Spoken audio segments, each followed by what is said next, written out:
misleading the public by giving false information. This afternoon, and this order paper follows the procedure because it has that particular motion on it. This order paper has indicated, or rather has expanded the charges that the deputy governor is said to be facing. That is what I just read out to you. Charge 1 is gross violation of the Constitution and other laws in respect of interference with the procurement process through acts of bid rigging. And charge 2, abuse of office and gross misconduct in respect of allegations for misleading the public by giving false information. These are the charges that have been expounded in the supplementary order paper that has been circulated among members. There is a notice of motion in this supplementary order paper on the proposed removal from office by impeachment of Honorable William Oduol, the Deputy Governor of Siaya County. And this is a notice of motion that will be moved by the chairperson, the special committee on the proposed removal from office by impeachment of the Deputy Governor of Siaya County. And according to this notice of motion, is that pursuant to Article 181 of the Constitution and Section 33 of the County Governments Act, on 8th of June 2023, the County Assembly of Siaya approved a motion to remove from office by impeachment of Honorable William Oduol, the Deputy Governor of Siaya County. It continues to indicate that this office of the Speaker of the Senate on the 10th of June received that letter from the Speaker of the County Assembly of Siaya that conveyed the resolution of the County Assembly removing from office by impeachment of Honorable William Oduol, the Deputy Governor of Siaya County, and further forwarded to the Speaker of the Senate documents in evidence of the proceedings of the Assembly. This notice of motion by the chairperson of that special committee continues to indicate that on 15th, the 11-member special committee was appointed to investigate or to look into the matter on the proposed removal of Deputy Governor William Oduol and present its report after 10 days. That is what exactly has been done in the last 1 hour. The committee has presented its report and the members have gone through it. This notice of motion further indicates that pursuant to Section 33(4) of the County Government Act and Standing Order 82, the special committee has investigated the matter and tabled its report. That is today. And pursuant to Section 33(4) and 6B of the County Governments Act and Standing Order 84B. At this rate, we come back to the standing order of the House, that is 84B. Remember, earlier on, I had indicated that we have two processes that are before us. Standing Order 80, Section 4A indicates that if the special committee reports that the particulars of any allegation against the governor have not been substantiated, that is 4A, no further action shall be taken under this section in respect of that allegation. However, 4B indicates that if the special committee reports that the particulars of any allegation against the governor have been substantiated, the Senate shall, after according the governor an opportunity to be heard, vote on the charges. In this notice of motion by the committee, the special committee that was investigating the matter, it has indicated, the Standing Order 84B, that the special committee has found that the particulars of Charge 1, gross violation of the Constitution and other laws in respect of interference with the procurement process through acts of bid rigging, and Charge 2, abuse of office and gross misconduct in respect of allegation of misleading the public by giving false information, have been substantiated. This is according to the notice of motion that has been added in today's order of business. Remember, the business that was to be transacted this afternoon with regards to this special sitting was to consider the report by the special committee that was tasked to look into the matter or investigate these allegations that were leveled against the Deputy Governor. The Speaker is addressing the chambers. Allow me to hand you over to this live broadcast.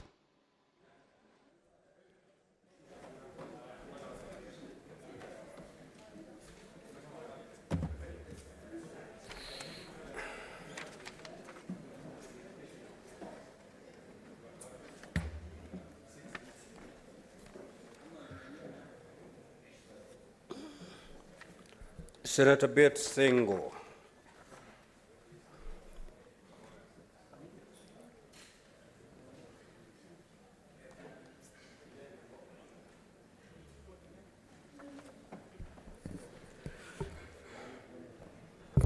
Honorable Senators, welcome back to the resumption of proceedings of this special sitting.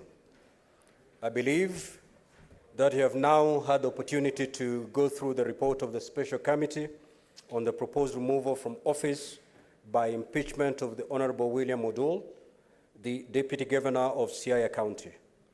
As you may have noticed, the committee has found Charge 1, gross violation of the Constitution and other laws in respect to interference with procurement process through acts of bid rigging, and Charge 2, abuse of office and gross misconduct in respect to allegation 4, that is misleading the public by giving false information against the Deputy Governor substantiated. Now, Honorable Senators, the procedure to be followed in this case is that set out in Section 33B, 6B of the County Government Act and Standing Order 84B, both of which provide as follows. If the Special Committee reports that the particulars of any allegation against the Deputy Governor have been substantiated, the Senate shall, after according the Deputy Governor an opportunity to be heard, vote on the impeachment charges. Consequently, Honorable Senators, a supplementary order paper has been prepared and circulated. In order number 6, the chairperson of the Special Committee will give a notice of motion for the removal from office by impeachment of Honorable William Oduol, the Deputy Governor of Siaya County. The motion has been scheduled for debate in order number 8 of this afternoon's supplementary order paper. Debate on the motion will ensue in the usual manner, and at the conclusion thereof, the Senate will proceed to vote on impeachment charges after according the Deputy Governor the opportunity to be heard. Please stand guided accordingly. Clerk, call the order, please. Order number 6, notices of motion. The chairperson of the Special Committee.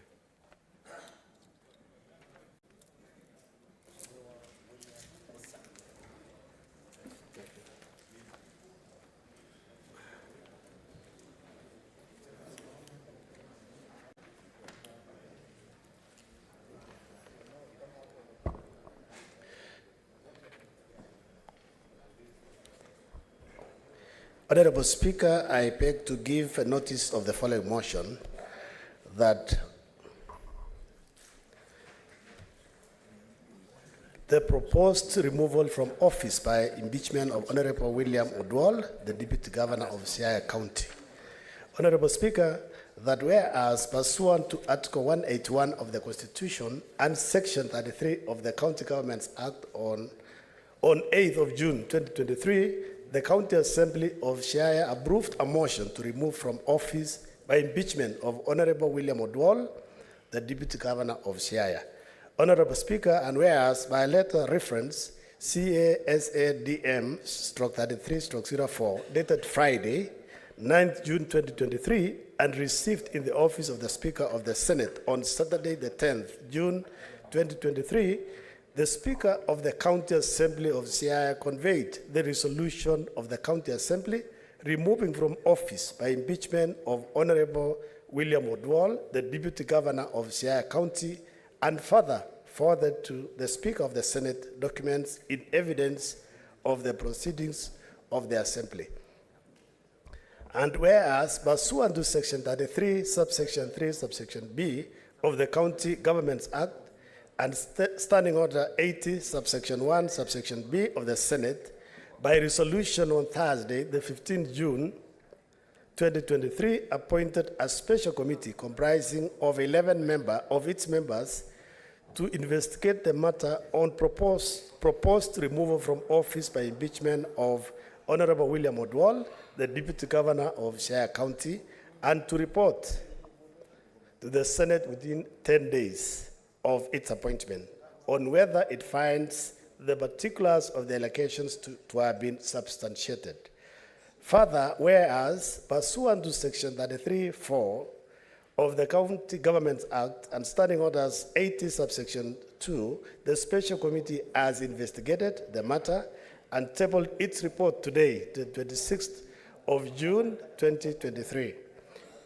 And whereas, pursuant to Section 33, subsection 4 and Section 6, subsection B of the County Governments Act and Standing Order 80, subsection 4B, the special committee has found that the particulars of Charge 1, gross violation of the Constitution and other laws in respect of interference with the procurement process through acts of bid rigging, and Charge 2, abuse of office and gross misconduct in respect of allegation 4, misleading the public by giving false information, have been substantiated. Now, therefore, pursuant to Section 33(6)B of the County Government Act and Standing Order 80, subsection 4B, the Senate, after according the Honorable William Oduol, the Deputy Governor of Siaya, an opportunity to be had, resolves to impeach Honorable William Oduol, the Deputy Governor of Siaya County Government, on the following charges. 1. Charge 1 is gross violation of the Constitution and other laws in respect of interference with the procurement process through acts of bid rigging. Second, Charge 2, abuse of office and gross misconduct in respect of allegation 4, misleading the public by giving false information. Thank you, Honorable Speaker.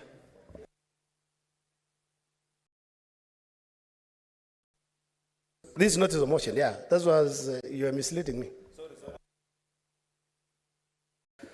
Clerk, call the next order. Order number 7, questions and statements. Order number 8, motion, the proposed removal from office by impeachment of Honorable William Oduol, the Deputy Governor of Siaya County. The chairperson of the special committee. Honorable Speaker, I beg to move the following motion.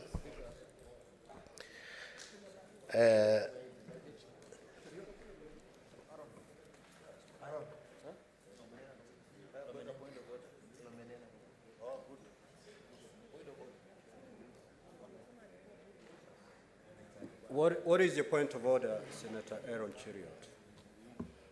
Mr. Speaker, apologies to chairperson of the committee.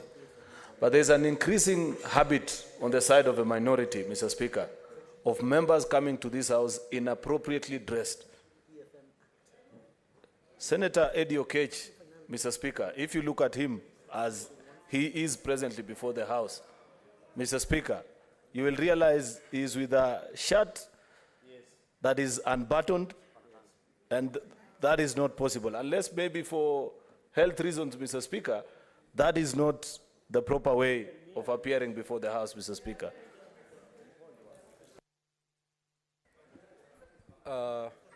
Yes, Senator Mazayo.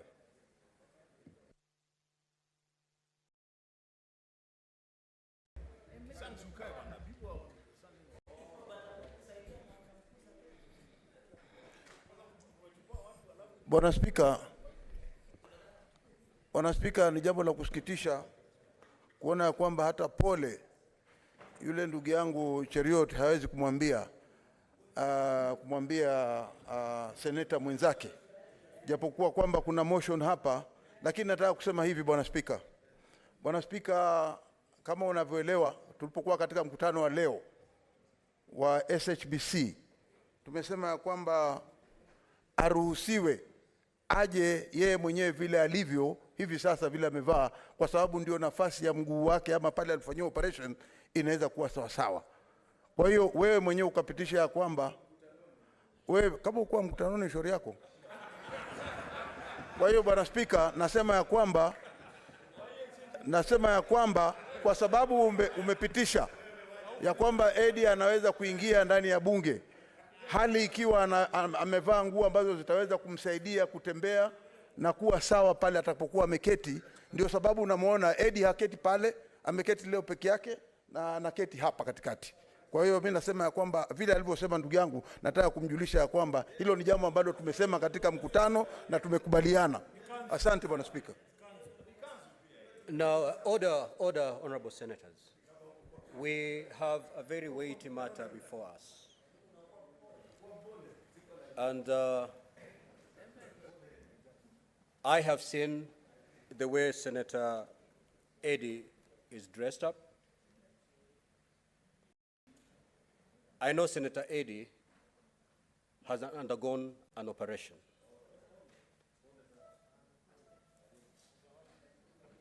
And is unable, therefore, to wear the kind of dress code that is described in the Speaker's rules.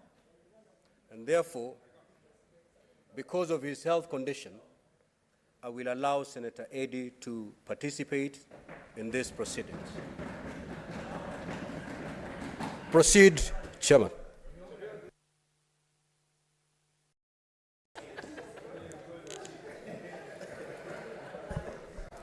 Honorable Speaker, I beg to move I beg to move the motion that the Deputy Governor for Siaya be removed by impeachment. Honorable Speaker, that whereas pursuant to Article 181 of the Constitution and Section 33 of the County Governments Act, on 8th of June 2023, the County Assembly of Siaya approved a motion to remove from office by impeachment Honorable William Oduol, the Deputy Governor for Siaya. And whereas, by a letter reference CASADM/33/4, dated Friday, 9th of June 2023, and received in the office of the Speaker of the Senate on Saturday, 10th June 2023, the Speaker of the County Assembly of Siaya conveyed the resolution of the County Assembly removing from office by impeachment of Honorable William Oduol, the Deputy Governor of Siaya, and further forwarded to the Speaker of Senate documents in evidence of the proceedings of the Assembly.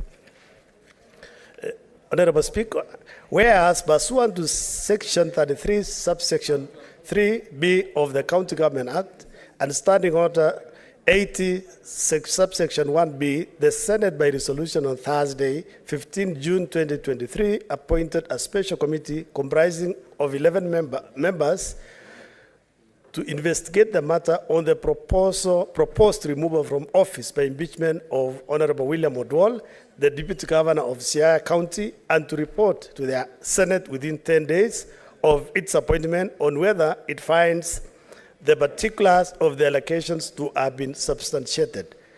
Honorable Speaker, further whereas pursuant to Section 33, subsection 4 of the County Government Act and Standing Order 80, subsection 2, the special committee has investigated the matter and tabled its report today, Monday, 26 June 2023. And whereas pursuant to Section 33, subsection 4 and Section 6B of the County Government Act and Standing Order 80, subsection 4B, the special committee has found that particulars of charge 1, gross violation of the Constitution and other laws in respect of interference with the procurement process through acts of bid rigging, and charge 2, abuse of office and gross misconduct in respect of allegation 4, misleading the public by giving false information, has been substantiated. Honorable Speaker, now therefore, pursuant to Section 33, subsection 6B of the County Government Act and Standing Order 80, subsection 4B, the Senate, after according the Honorable William Oduol, the Deputy Governor of Siaya, an opportunity to be heard, resolves to impeach Honorable William Oduol, the Deputy Governor of Siaya County, on the following charges. 1, gross violation of the Constitution and other laws in respect of interference with the procurement process through acts of bid rigging. Charge 2, abuse of office and gross misconduct in respect of allegation 4, misleading the public by giving false information. Honorable Speaker, that pursuant to Standing Order 254, subsection 1, the sitting will be... Is this mine really? Honorable Speaker, in our sitting, I wish to move the motion, Honorable Speaker, and give the following comments. Honorable Speaker, we sat as a committee after being given the mandate, and Honorable Speaker, subsection 33, section 5 of the County Government Act, Standing Order 83, and Rule 4A of Part 2 of the third schedule to the Senate Standing Orders provide that the Deputy Governor shall be invited to appear and be represented before the Special Committee during its investigations. Rule 4B of Part 2 of the third schedule to the Senate Standing Orders further that the County Assembly should be notified of the date of commencement of the investigations and invited to appear before the Senate. Pursuant to these provisions of the law, the Special Committee invited both the County Assembly of Siaya and the Deputy Governor, and they appeared and presented before the Special Committee on Wednesday, 21st June 2023, and Thursday, 22nd June 2023, respectively. The County Assembly, Honorable Speaker, was represented by the advocates of Gordon, Okola, Peter Wanyama, Willis Otieno, Bita Okiro, Reni Langat, Leonard Okanda, and Omondi Okoyo Shem. The Siaya County Deputy Governor was represented by Paul Nyamodi, Moses Chelanga, and Patrick Baraza. The committee thereafter, Honorable Speaker, retreated to consider the evidence submitted by the two parties and write the report. Honorable Speaker, I therefore wish to highlight and inform this House on the findings of the report of the Special Committee that investigated the matter pursuant to Section 33, subsection 4 of the County Government Act 2012. Na mtazamaji, karibu tena kwenye majira ya saa 10 alasiri.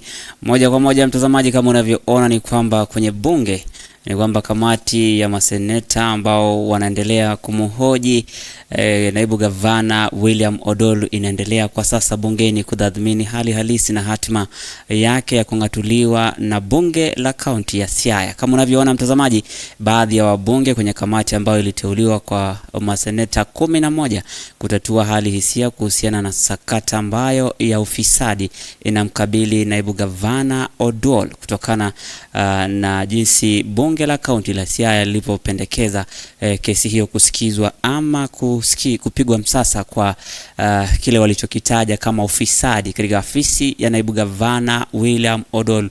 Mtazamaji, kama unavyoendelea kutazama kwenye upande wangu wa kushoto ni kwamba baadhi ya wabunge wanaendelea kumpiga msasa kuhusiana na pendekezo lililotolewa kwenye kamati hiyo. Mapema wiki jana ni kwamba William Oduol aliweza kupigwa msasa na maswali kuhusiana na ufujaji wa pesa ambazo ni za county, na kulingana na jinsi Oduol alifanya kazi na kaunti hiyo kutokana na bunge la kaunti lilivyopendekeza kuhusiana na sakata hiyo ya fedha, ikitaja kwamba William Oduol ambaye ni naibu gavana ambaye amekuwa kihojiwa na maseneta kwenye bunge kutathmini kuhusiana na sakata hiyo ya fedha katika kaunti hiyo, akitaja kwamba iwapo pendekezo hilo lililotolewa kwenye kamati hiyo likipitishwa iwapo atapatikana na hatia atang'atuliwa mamlakani kama naibu gavana wa kaunti ya Siaya. Mtazamaji, na mtazamaji, twende kwenye habari ambazo tumekuandalia kwa sasa, ikiwa ni saa 10 alasiri. Jina langu Emmanuel Marwa, karibu kwa taarifa ambazo tumekuandalia kwa sasa na tendeti. Gavana wa kaunti ya Kakamega Ayubu Savula kwingineko amepinga pendekezo la baadhi ya viongozi wa muungano wa Kenya Kwanza kuwataka mawaziri nchini kuchunguzwa zaidi. Akiwahutubia waumini wa kanisa la Kikatoliki la Mtakatifu Philip Mkoromari eneo bunge la Shinyalu, Savula alihoji sababu ya pendekezo la kuwachunguza mawaziri, akieleza kuwa ni njia ya kuwalenga baadhi ya watu ili watimuliwe kutoka kwa serikali. Hata hivyo, zaidi ya hayo, Savula alidai kuwa tayari mkaguzi mkuu wa hesabu za serikali na mamlaka ya kukagua mawaziri na fedha za umma, akitupilia mbali nia ya viongozi hao kuwachunguza mawaziri nchini. Wanasiasa, politician, wakisema tunataka tu audit wafanyikazi wa serikali, ati PS, waziri, ati if they are not performing wanataka ku audit wafutwe kazi. Si nataka kusema national government, hawa wamama na hawa wazee si wajinga. Kuna system za national government zile zina audit wafanyikazi wa serikali. Kuna office ya control of budget, inaangalia budget, pesa imekuwa budgeted for pesa ngapi na kufanya mradi gani. Kuna ofisi ya ethics and anti-corruption, ichunguze huyo PS ama huyo waziri, kama ameiba pesa ashikwe, apelekwe kotini, na kuna judiciary itapreside over hiyo case. Kama ameiba fungu. Kuna ofisi ya Auditor General, Constitutional Office, ziangalie hii pesa imetumika vizuri. Nyinyi wanasiasa wa UDA, pana wakatoa siku nasema tunataka kuaudit huyu tufute, tunataka kuaudit huyu tufute. Najua hii ni witch hunt. Mnataka kufuta watu wetu kwenye ofisi serikali. Shida iko chini sana. Tukiongeza ushuru saa hii watu wetu hawawezi. Ama mnaweza? Hamwezi. Kwa maana vile unaona bei ya mafuta ikienda juu, kila kitu itaenda juu. Hata boda watalipa bei kali kununua mafuta. Si fare itaenda juu. Nani anaumia? Si ni mwananchi? Ndio mimi nilisema hata kama ilianguka, ianguke na kura yangu. Na nikasema nisimame na nyinyi. Kwa maana nilitembea kutoka Butere, Likuyani, Lugari na kila mahali, na wakaniambia nipige. Na mtazamaji, kwingineko, naibu chifu wa kata ndogo ya Eshisiswi katika eneo bunge la Butere ameongoza wenyeji kukarabati daraja moja ambalo lilikuwa limevunjika na kuwa hatari kwa maisha ya wanafunzi na wenyeji wa eneo hilo. Naibu chifu huyo amesema kwamba kuwa daraja hilo la Bukafi na Bushiranda Mung'ore linaunganisha vijiji hivyo na limekuwa ni kero kwa wenyeji kwa muda mrefu, kwa wanafunzi na wakazi wanaolitumia wakipitia wakati mgumu huku wengine wakianguka ndani ya daraja hilo wakijeruhiwa. Wakazi hao wanasema kuwa daraja hilo lilijengwa mwaka 2014 na kwa miaka 4 sasa wamekuwa wakihangaika baada ya daraja hilo kuporomoka. Juhudi zao za kuwafikia viongozi wa eneo hilo waliochaguliwa zimeambulia patupu, na sasa wameamua kufanya ukarabati wa daraja hilo. Imechukua muda mrefu sana, na kila wakati tunapata ujumbe kwamba mtoto wa shule ameanguka kwa maji, mzee ameanguka kwa maji. Sasa leo tuliamua tufike hapa na tufanye jambo kidogo ya kuhakikisha kwamba hii barabara ama hii daraja inaweza pitika. Wito kwa viongozi wetu hasa ambao wamechaguliwa, wakati tunapata ripoti kwamba tuko na shida kama hii, daraja kama hii inasumbua, sababu haijasumbua mwaka moja, ilianza kusumbua miaka 4 imepita, na tumekuwa tukiwapea ripoti kuhusu hii daraja. Wito wangu kwao ni kwamba ukweli tusikuwe tunangoja jambo linafanyika mbaya, hasa mtu amekufa ndio tutapata kwamba wanasiasa watakuwa hapa wakileta sadaka. Ni vizuri tukue tunachukua jukumu mapema ili tuweze kusaidia watu kabla wapate shida, kwa sababu hii daraja imechukua muda mrefu sana, na kila wakati tunapata ujumbe kwamba mtoto wa shule ameanguka kwa maji, mzee ameanguka kwa maji. Sasa leo tuliamua tufike hapa na tufanye jambo kidogo ya kuhakikisha kwamba hii barabara ama hii daraja inaweza pitika. Tumepata wakati mgumu sana, wanafunzi wetu wamepata kuumia, wakipata majeraha kwa sababu hii daraja ilitengenezwa muda wa kitambo 2014. Ni watu wanga wanaanguka ndani, wanaenda hospitali kutibiwa, hata watoto walianguka ndani tukawatoa. Sasa tuko na matatizo sana kwa hii daraja. Watoto huwa wanapita hapa wakienda Msere kusoma, tuna shule huku ngambo na huku ngambo tuna shule. Sasa ni daraja ambayo inapitisha watoto wengi. Hii daraja watoto wameteseka hapa sana. Kama sisi watu wa karibu sana tumeona shida kwa sababu watoto kuanguka hapa imekuwa rahisi sana. Hata mbao zenyewe zimeoza, miti yenyewe, hata kupata vile vitu tunatumia imekuwa ni shida. Tunajaribu kuuliza wale wanaweza, haswa serikali itusaidie. Tuna machungu. Hakika tuna machungu, watoto wetu wanaweza kufia hapa. Na mtazamaji, imekuwa ni changamoto kwa wakazi hao kupata naibu chifu kuunganisha wenyeji na wakazi wa eneo hilo la Eshisiswi, eneo la Butere, kufanya maendeleo katika eneo hilo. Na kwingine kwa takriban wanaume 5 walikatwa vichwa kunradhi, na nyumba nyingi kuteketezwa katika shambulizi la Al-Shabaab katika vijiji vya Salama na Juhudi katika tarafa ya Mkunumbi, kaunti ya Lamu. Hata hivyo, mashahidi na polisi walisema washambuliaji walivamia vijiji hivyo mwendo wa saa 1 usiku wa Jumamosi na kuwatoa waasiriwa kutoka kwa nyumba zao na kuwafunga mikono na miguu kwa kamba nyuma ya migongo yao kabla ya kuwanyonga. Waasiriwa wa shambulizi hilo la Jumamosi usiku wote ni wanaume, akiwemo mwanafunzi wa kidato cha 3 kutoka shule ya sekondari ya Bakania aliyetambulika kama Barak Hussein, umri wa miaka 19. Mashahidi na polisi walisema kundi la wanaume zaidi ya 30 waliokuwa na bunduki, mapanga na visu walishambulia mapema jioni. Hata hivyo, mashahidi wakisema watu hao walikuwa wamevalia mavazi ya kijeshi waliposhuka kwenye nyumba hizo ama kutua kwenye nyumba hizo, kisha wakaamuru waliokuwepo walale chini na wasiogope. Wanawake waliongozwa hadi nyumba tofauti na baadaye kuachiliwa huru. Nyumba wamechoma, hakuna kitu, wanateketeza kila kitu. Kwa hivyo tuko na huzuni. Sasa tumeishi kulala kwa mirangi, kulala kwa mikorosho. Sasa tena tutarudi tena pale.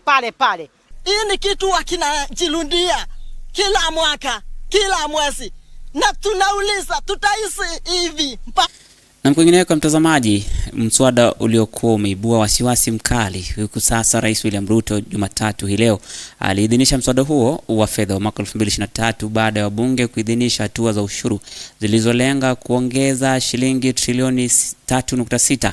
Wabunge Jumatano iliyopita usiku walipitisha mswada wa fedha uliopendekezwa na Rais William Ruto. Mswada huo ulipitishwa baada ya kusoma kwa mara ya 3 na mwenyekiti wa kamati ya kitaifa ya fedha na mipango ya bunge Kuria Kimani. Hii sasa inamaanisha kuwa Wakenya watalazimika kuchimba zaidi mifukoni mwao ili kufadhili bajeti ya kwanza ya Rais Ruto kama mkuu wa nchi.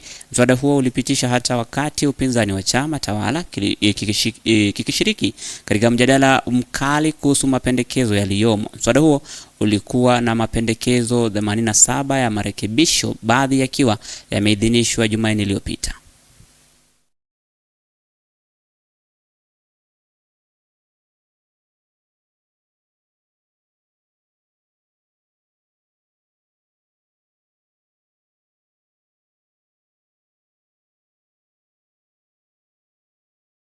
Na mtazamaji, tukisalia kwenye mswada, gavana wa kaunti ya Narok Patrick Ole Ntutu ameunga mkono kupitishwa kwa mswada wa fedha, akieleza kuwa ni muhimu katika kuimarisha uchumi wa taifa. Hata hivyo, wakazi wa Limisigio huko Kajiado ya Kati wamenufaika na kisima kitakachowawezesha kujishughulisha na kilimo na pia kufaidisha mifugo yao. Wakazi wa eneo hilo wameelezea kuwa hivyo basi wanastahili kuweza kufurahia kutokana kwa mradi huo ambao uliotolewa. Alisisitiza kuwa umuhimu wa mafunzo kwa wale watakaosimamia mradi huo ili kupunguza uharibifu mwingi. Rais akafanya nini? Na gavana wanataka pesa ya kwenda kufanya maendeleo. MPs wanataka pesa ya kufanya maendeleo. Wafanyikazi wa serikali wanataka kulipua pesa ya mshahara. Na hakuna kitu, iko zero. Zile madeni ile serikali nyingine imechukua. Sasa ilikuwa imefika wakati tulipe. Tungefanya nini? So ukisikia mambo ya taxes, ati inasemekana wananchi wanachajua, hakuna kitu kama hiyo. Wacha wadosi kama mimi na wao ambao wako kwa hii red carpet tulipe hiyo taxes, lakini hakuna mama mboga ama nyinyi ambao mnalipa hiyo taxes ambayo mnasikia wana. Mtazamaji, muungano wa Azimio la Umoja wa Kenya sasa unasema utatafuta mwelekeo wa kutoka ama kwenda kwenye umma siku ya Jumanne kufanya maandamano. Muungano huo ulitangaza mkutano wa mashauriano na wananchi ambao utangazia miongoni mwa masuala mengine kukataa kwa serikali kuangalia upya baadhi ya mapendekezo katika mswada wa fedha uliopitishwa sasa na nyongezo za bei ya mafuta ya petroli ambayo walisema itaongelewa na itaongeza gharama ya juu ya maisha ya Wakenya. Beginning next week, Tuesday, the day after tomorrow, we are starting a new conversation with the people. And that conversation is going to start at Kamkuji grounds on Tuesday. Wow. So all Kenyans from all walks of life are invited to come. All their cries about the punitive finance bill were ignored. It's now their turn to make a statement. And whatever the people decide that we do, we are going to do.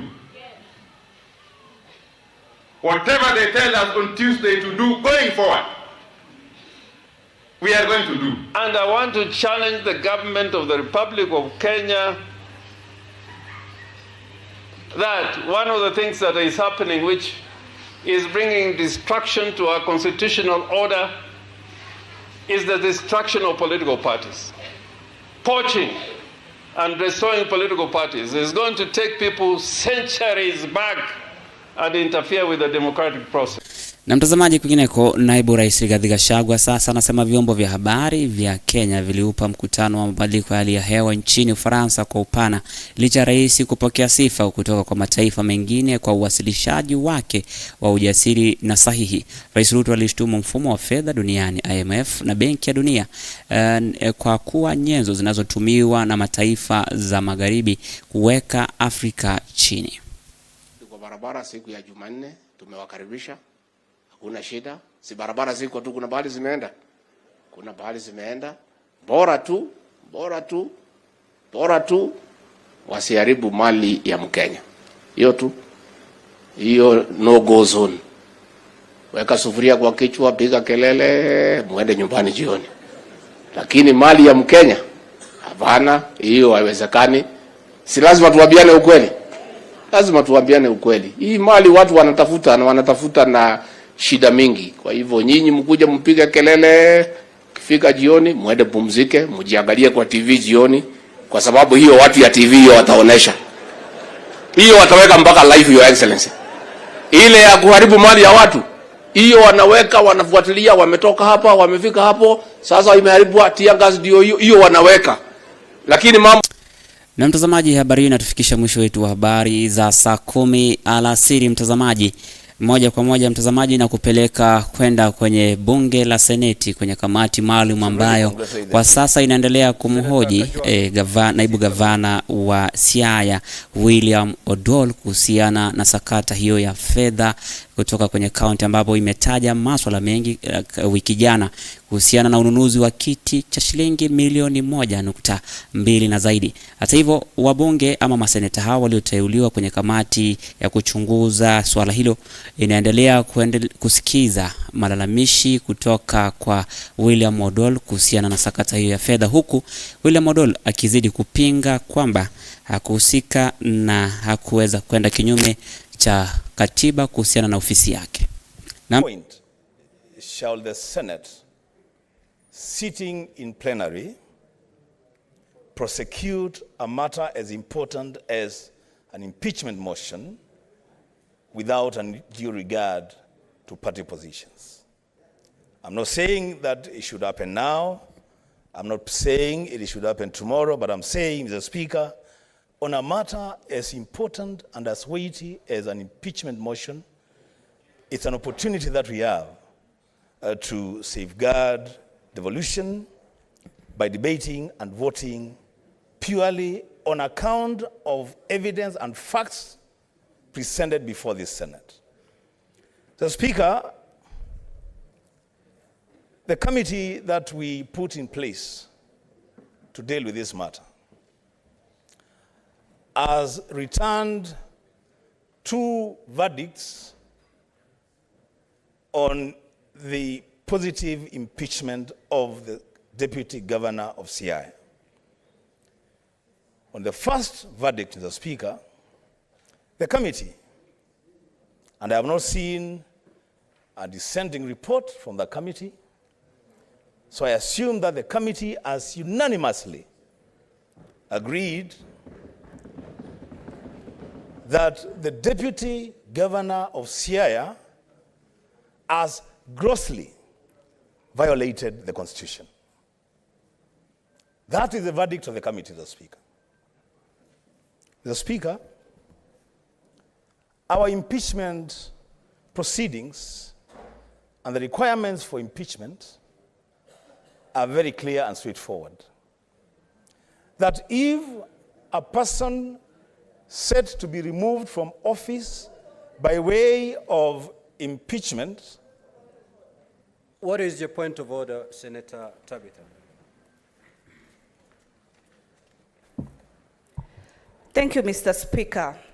I rise on a point of order, standing order number 105, on responsibility for statement of fact. As a committee, the senator, my good senator from my home county, has stated that the decision was unanimous. And this decision was not unanimous. So he needs to substantiate where he gets his information from, because it was 6 against 5, Mr. Speaker.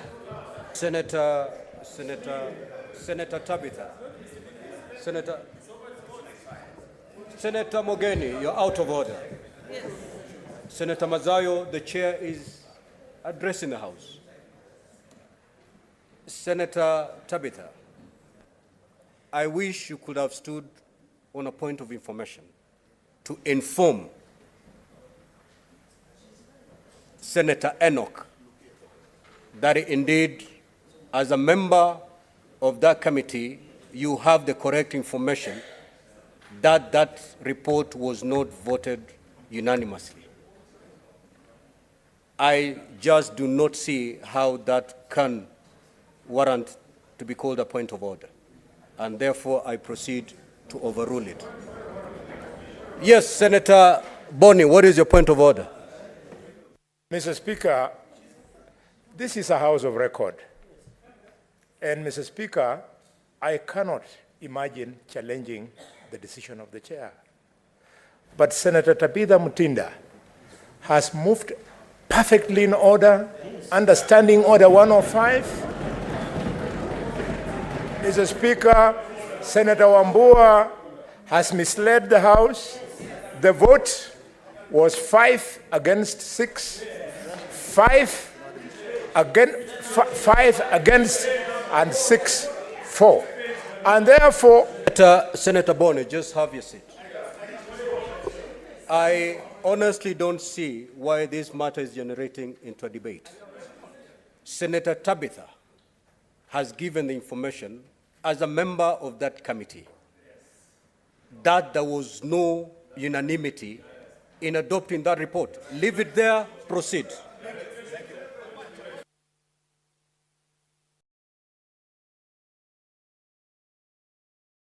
It's a small thing, really, guys. Mr. Speaker, I hope my time was held during that disruption. And the Speaker, there is value in reports that are tabled in this House. It is not a PR exercise, Senator Tabitha. There is value in reports that are tabled here. They inform debate, and that is why we took 30 minutes to read through the reports so they can inform our debate. The Speaker, for the information of Senator Tabitha and those with the same mindset, the Speaker, page 11, I'm addressing the Speaker, Madam Senator Tabitha, page 11 of the report, the members have adopted the list of members that have adopted the report. They are 11, and we put in place 11 members. And Senator Tabitha Mutinda, for your information through the Speaker, you are number 9, and you have signed that report. The Speaker, just for the record, the Speaker, our proceedings. Senator Wambua, you're referring to page what of the report? Mr. Speaker, page 11.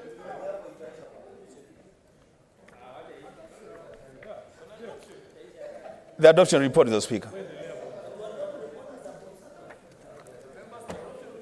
So, Mr. Speaker,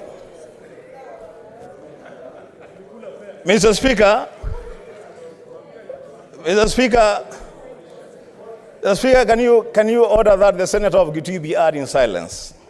Honorable Senators, Senator Enoch Wambua will be heard in silence. Thank you, Mr. Speaker. Mr. Speaker, I will say two things, and my time was not held with the Speaker, but I'll say two things within the time that I have. Mr. Speaker, the first What is your point of order, Senator Boni? Mr. Speaker, I agree. I don't know whether it's the same. With the information referred to page 9 by the Senator of Kitui. Page 11. But Mr. Speaker, if it is true that page 11 is telling us what transpired during the voting, and when the actual outcome of the voting was not unanimous, then what else in this report is not accurate? Mr. Speaker, therefore, the chair should make a decision on whether we have an accurate report of a committee that can allow us to make a decision on a very important constitutional issue of helping the governor of Siaya to run his office and making sure that the deputy governor of Siaya enjoys his constitutional right. We cannot make that decision on reports that could be either opaque, inaccurate, or deliberately written so as to confuse debate, Mr. Speaker, sir. Order, Senators. We are wasting very important time. Now, Senator Boni, we are guided by this report that has been tabled. Debate shall be based on the report as tabled by the chairman. During his tabling of this report, he never mentioned that there's some inaccuracies in this report. So kindly confine yourself to the report as tabled. Proceed, Senator Wambua, and finalize your 1 minute remaining. You have 1 minute to go. Surely, Mr. Speaker, I have not even said anything. How can it be 1 minute, really? Thank you, Mr. Speaker. Mr. Speaker, I believe that you are a very fair arbiter of debate. And you will find that I have not been able to say anything because of interruptions. Mr. Speaker, I will leave it to the chair to decide whether I have 1 minute or 4 minutes. Mr. Speaker, the motion as tabled by the chairman of the committee has found the deputy governor of Siaya guilty of gross violation of the Constitution of Kenya 2010. The Speaker, without looking for any other ground, how can a person that has been found guilty by 11 members of the committee, guilty of violating gross violation of the Constitution, be allowed to continue to serve as deputy governor of a county? Mr. Speaker, there are things you'll do in this house, if you're not careful, that will return to haunt all of us. On the one hand, the House cannot find any person holding public office guilty of gross violation of the Constitution of Kenya, and on the other hand, give him another opportunity to serve in a public office. The Speaker, secondly, the committee has found this Deputy Governor of Siaya guilty of abuse of office and gross misconduct in respect of allegation 4 on misleading the public. Mr. Speaker, Chapter 6 of the Constitution speaks to integrity. And integrity, Mr. Speaker, is not just about fiscal discipline. Integrity is also about the relationship that us, as public servants, as leaders in this country, the way we relate with the people that we lead. Our choices, Mr. Speaker, that we make to either lead or mislead our people.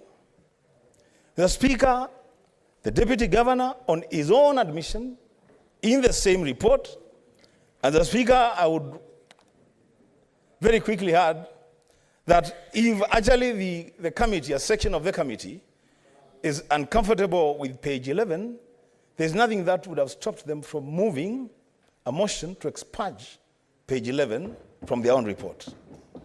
So this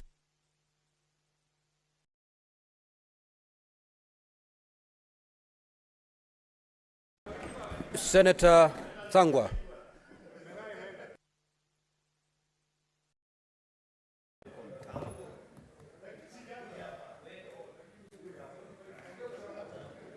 Thank you very much, Mr. Speaker, for giving me this opportunity to oppose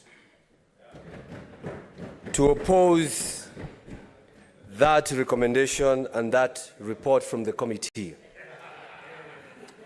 Mr. Speaker, and I must thank the side of the minority, because as we stand here, we have not been threatened with maandamano if we are to go either way.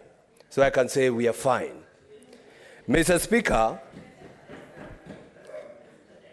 on this house, on the floor of this house, about 2 years ago, the senator for Siaya then, none other than James Orengo, said here on this floor that impeachment generally is a political process.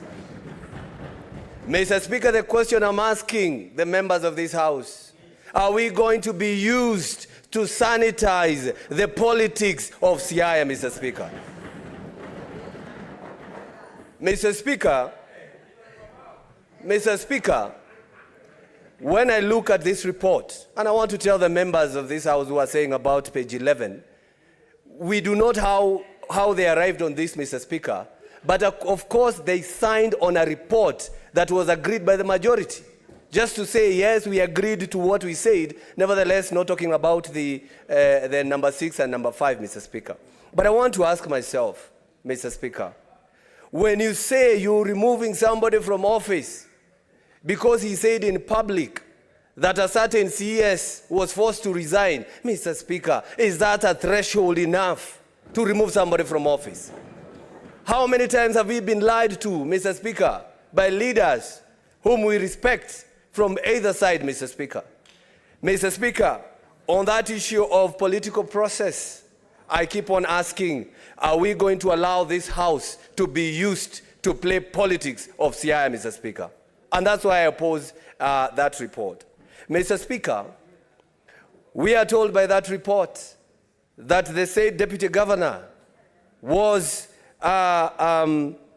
interfering with procurement processes, Mr. Speaker. Mr. Speaker, we do have directors of procurement in every county, Mr. Speaker. It is not the Deputy Governor. And if at all you're blaming the Deputy Governor, the person who is supposed to be here is the county executive, who is the Governor of Siaya, James Orengo. He is the person who is supposed to be on this floor. Mr. Speaker, I saw it on the other day. Honorable Senators, especially those from the government side, we will still need these chairs after this session.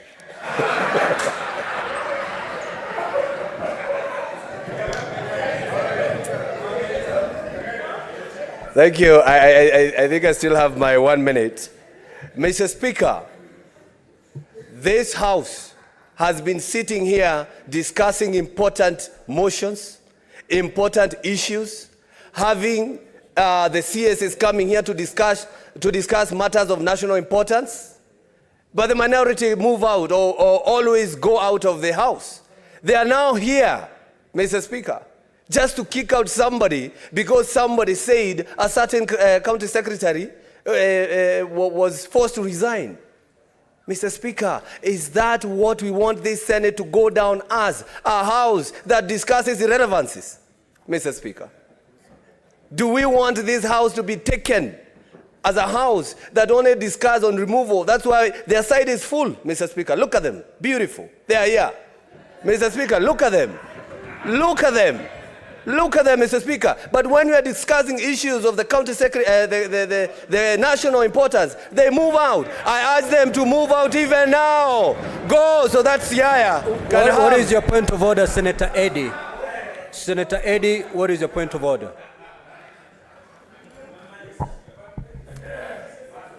Mr. Speaker, thank you so much for giving me this opportunity. And I rise on point order number 101, 4. No senator shall impute improper motive to any other senator or to a member of the National Assembly except upon specific substantive motion of which at least 3 days notice shall be given, calling in question the conduct of this senator or member of the Assembly. Mr. Speaker, as I talk about that point of order, Mr. Speaker, let me first of all extend my most sincerest gratitude to you for your empathy beyond sympathy that you have accorded me in this last week that has been excruciating in the hospital, and other senators who have also been very supportive. I know Senator Cheriot was just joking, but he's my captain in soccer and he has been very supportive during my time of surgery. I actually left the hospital this afternoon, Mr. Speaker, and on very strong painkillers to go through this process. And it's very disappointing to hear the Senator of Kiambu imputing that the minority side, the senators on the minority side, are the one who have brought this case to this House. That the senators from the minority side are the ones who have come to the floor to prosecute the deputy governor of Siaya. I have been following this entire process, and I have actually been very keen not to even call members of the committee to check on them because of the honor and dignity that we give this House. Mr. Speaker, is it in order to reduce this debate to an issue of minority versus majority? But most importantly, is it in order for a senator of Kiambu to suggest that it is the senators from the minority side who are demanding for the impeachment of the deputy governor of Siaya? And Mr. Speaker, can he actually be able to give that evidence, alluding to all these honorable members who I think that in this House are just as honorable and as reasonable and as passionate and committed to the Constitution, the same way I am seeing the honorable members from the majority side, who I really, really respect. Mr. Speaker, I will request you to rule on that. Now, honorable senators, you know, if we avoid these issues, we can prosecute the business before us so well. Now, Senator Karungo, the senator who spoke and contributed to this motion from the minority side is only Senator Enoch Wambua. We don't know, at this juncture, we don't know the rest, whether they are supporting or they're opposing. So to make a blanket statement that the minority has a position and therefore impute a motive, I think to that extent, Senator Karungo, you are out of order, and proceed to retract that statement, the statement that referred to the minority side as senators who are here to remove the deputy governor, but otherwise for other businesses, they're not there. I think I've seen a lot of consistency in faces from the minority side debating on other businesses apart from this. So that blanket condemnation, Senator Karungo, kindly proceed to retract as we proceed. Thank you, Mr. Speaker. All I wanted to show is how important this motion is, that even the senator who is raising a point of order, he came by ambulance to show. I'm just trying to show you how they take serious some of these issues, Mr. Speaker. Senator Karungo. That he will come out of the hospital, Mr. Senator. Speaker. Order, senators. Have a seat, Senator Karungo, please. Now, this matter before us is very crucial. I will be at pain having you watch these proceedings from the lounge. So you help me. Will you be orderly? You'll all be in this chamber to the end.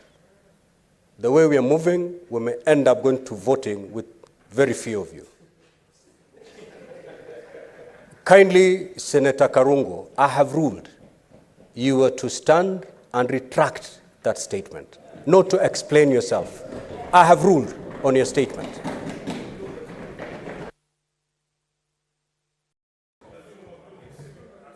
Mr. Speaker, I really respect the chair. And of course, I cannot argue with the chair. So I retract what I had said for me to prove a point later on. As I conclude, Mr. Speaker, I think I had a minute because I was interrupted. For me to conclude, Mr. Speaker, the grounds for removal of either a governor and a deputy governor are well put in Article 181 of our Constitution, Mr. Speaker. And it talks about gross violation, talk about abuse of office, physical or mental incapacity, and of course, if the deputy governor has committed a crime, Mr. Speaker. When we say... Senator Sifuna, what is your point? I hope I save my minute again, Mr. Speaker. Can you save the time remaining for Senator Karungo so that he can have his... Mr. Speaker, there is something that my colleague from Kiambu has said that I believe cannot be allowed to stick. He must also withdraw the assertion that, in fact, we have been refusing to attend certain sessions. It is... Mr. Speaker, I rose up. Please, Mr. Speaker, protect me. I would want that we refer to standing Honourable order. Senator is on a point of order. Thank you, Mr. Speaker. He must. Mr. Speaker, pursuant to Standing Order 103, we are not allowed to be discussing matters that are the subject of a court proceeding. It is a matter of record that, in fact, the reason the minority side does not attend sessions including foreigners, strangers to this House, is because we have filed a suit on principle objecting to the presence of cabinet secretaries in the Senate. Mr. Speaker, as you are aware, the minority side are the plaintiffs, and the clerk, as a representative of this House, is a respondent. Mr. Speaker, therefore, for him to cast aspersions on us, discussing a matter that is before court, he knows the reasons why we don't attend on Wednesdays. And then he wants to come and tell us here that somehow we choose which business to come and attend and which one not to. Mr. Speaker, I believe that he needs to withdraw those particular sentiments as well. Senator Sifuna, I'm afraid I'm going to overrule you.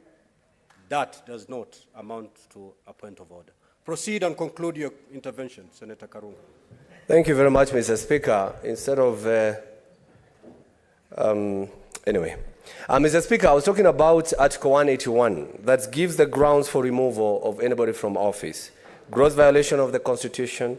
Mr. Speaker, governor has committed a crime, abuse of office, and of course, physical and mental incapacity. Mr. Speaker, all those laid grounds by the Constitution, we cannot say just because the governor, the deputy governor, gives some information on political platforms that they are subject or they can be used as a basis to remove him from office, Mr. Speaker. Sometimes, some people talk just the way we are talking here, and I'm told to retract. Tell the deputy governor to retract if at all he said that, and people continue working. Would you remove me from office because I said they don't come on Wednesdays, Mr. Speaker? I'm just saying what is supposed to be said. Thank you very much, Mr. Speaker, and I do oppose. Senator Oburu.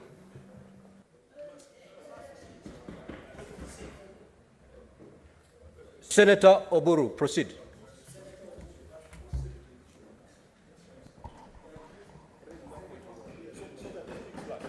Oh. Okay.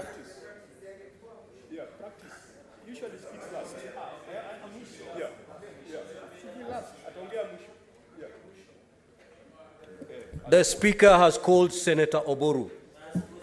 Okay. Kindly proceed. And if you're not proceeding, your No, chance... I'm proceeding, Mr. Speaker, sir.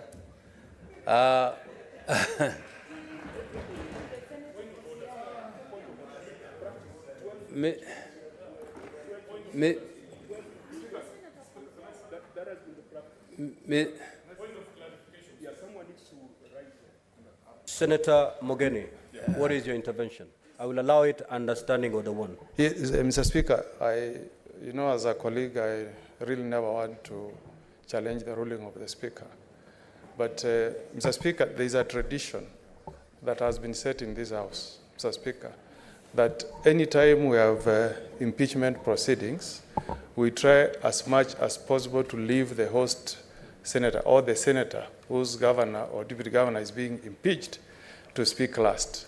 So, Mr. Speaker, in fact, that has been the tradition in the more than 7 impeachments that we have done on this House. So, Mr. Speaker, I'll kindly urge that following that tradition and on the request that we had as a caucus, you kindly allow the Senator for Siaya to speak last, Mr. Speaker.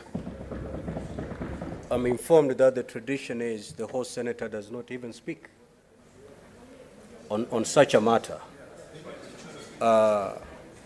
And therefore, if you choose to speak, it is upon the Speaker to determine when you're to speak. However, Senator Mazayo, when the chair is speaking, you calm down. Okay? However, with the request that has been made by the minority side through Senior Counsel Mogeni, we will allow Senator Oburu to speak last on the opposition side. Senator Sifuna.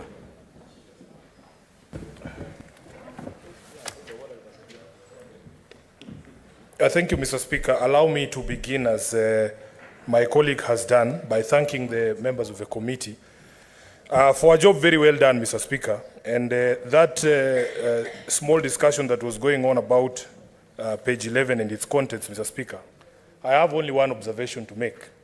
That in fact, Mr. Speaker, we have a rule of evidence that is known as the parole evidence rule, that immediately anything has been reduced into writing, Mr. Speaker, oral evidence is not acceptable to explain the contents of a document. Nothing could have stopped members of the committee who felt, for instance, that they don't agree with this particular position that had been taken by the committee from either including that information that was coming orally in this particular document, or in fact, Mr. Speaker, writing their own report so that we shouldn't hear from them that there was other information that is outside what is contained in this document. We say you should take pride and responsibility for everything you do in private when it comes to the public. You cannot agree on something in private, then when it comes to the floor of the House, somehow you are embarrassed by some of the decisions that you took. Mr. Speaker, going to the contents of the document itself, I want to laud the committee for giving the people of Siaya an opportunity, a chance for devolution to work for them. Because these two indictments are on very serious grounds, Mr. Speaker, of violation of the Constitution and the law. That in fact the governor himself, and I can tell that some senators who have spoken before me have not read this document. In this particular document, Mr. Speaker, there is an admission by the deputy governor himself. And those of you who know the law, they know the weight of an admission of an accused person is heavy. If the governor himself, at page 40 and 41 of the report, has admitted before the committee that he attempted to interfere with procurement processes, then really we shouldn't be debating it any further. We should take him at his own word. He has accepted to a crime, and he should face the consequences of his decision, Mr. Speaker. This committee are the ones who interacted with the evidence. They are the ones who interacted with the witnesses. They were able to tell certain things that we can't tell from this report, Mr. Speaker. For instance, you know, my senior here is a retired judge. You know that the court that takes the evidence, Mr. Speaker, is not the same as an appellate court that only reads the documents.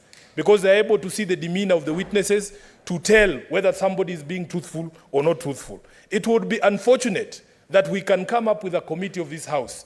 They utilize all the resources of the House that they have utilized, all the hours that the clerks have spent, and then when they bring a report such as this one, we want to run away from the report, including, I'm suspecting, some members here who already adopted this report and have not told us anything else other than what we can read here on this document. So I want to thank you, Chairman William Kipkemoi Kisang, for giving the people of Siaya hope that now at least devolution is going to work for them. I want to thank Senator Omogeni, Senator Onyonka, Senator Maanzo, Betty Batuli, Senator Abbas Sheikh, Senator Mwenda Gataya Mofaya, Senator Catherine Muma, Tabitha Mutinda, my delegate, one of my delegates from Nairobi. Thank you for giving the people of Siaya hope that devolution can work for them. Senator Miraj and my friend, Mheshimiwa Chimera, thank you so much for standing with the truth that where there has been a violation of the law, these senators, these distinguished senators will stand for the rule of law. They will stand for the Constitution, Mr. Speaker. Finally, Mr. Speaker, there is a law, my brother, the senator for Kiambu, wants to trivialize the giving of false information by public officers. Mr. Speaker, it is the Constitution under Chapter 6 that imposes this responsibility on us as elected leaders. Mr. Speaker, there is also a law called the Public Officer Ethics Act. It is actually a crime under that act, Mr. Speaker, to give misleading information in public. So you cannot just tell us, because you people in your coalition, you are used to giving false promises to Kenyans, you tell us that you can just retract. That is not the law, Mr. Speaker. You know, we were promised 6 stadia, we never received that stadia. We were promised 1 million shillings, we were never given those 1 million jobs. Mr. Speaker, Mr. Speaker, Senator, you must protect me. Senators, pause my time, please. Senator Sifuna. Yes. You are carrying a report. Mr. Speaker. You are carrying a report. Yes. And your debate ought to be confined to the tenets of that report. Okay. I have not seen any study in that report. I have not seen any false promises being addressed in that report. Kindly confine yourself. Mr. Speaker, Mr. Speaker, let the please. senator be heard in silence. Proceed and conclude. Thank you, Mr. Speaker. There was reference. Senator Chirange. Mr. Speaker, can I be heard, please? Senator Chirange, I'm giving you a caution. Mr. Speaker, there was an allegation here that was made that I was responding to. But anyway, I am happy that we as senators got to interact with this particular case. It was very interesting.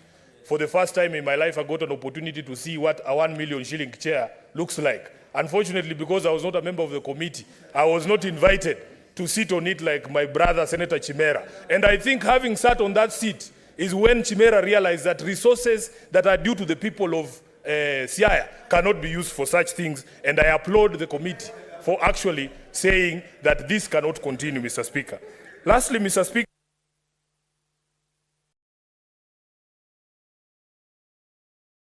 Senator Methu.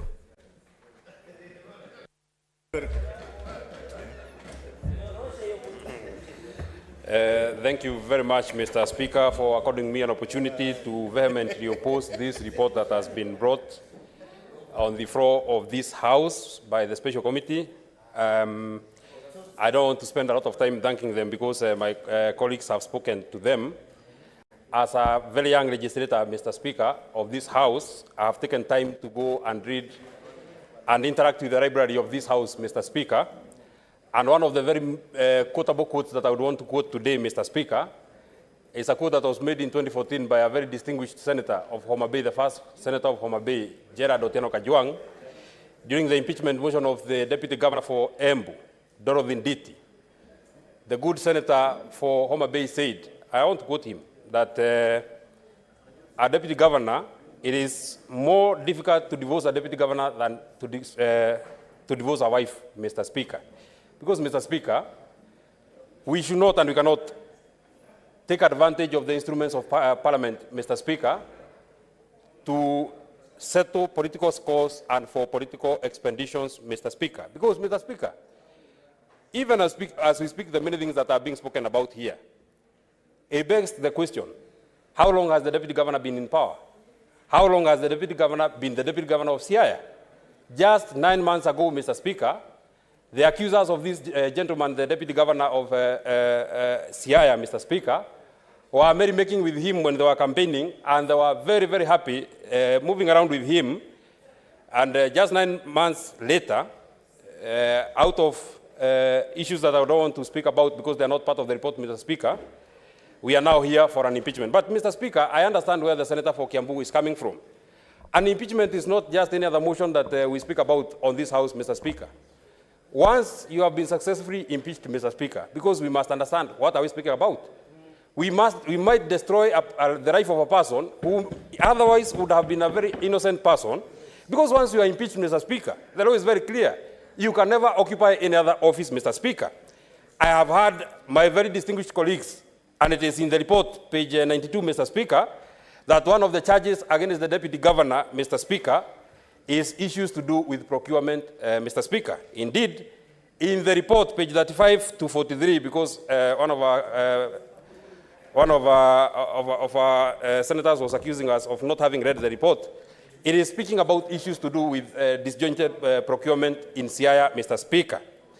Reading section 47.1 of the Public Procurement and Disposal Act, Mr. Speaker, a procurement function shall be handled by the procurement professionals whose qualifications are recognized in Kenya. Mr. Speaker, if then we are speaking about, and our colleagues have spoken here, if, Mr. Speaker, we are speaking about...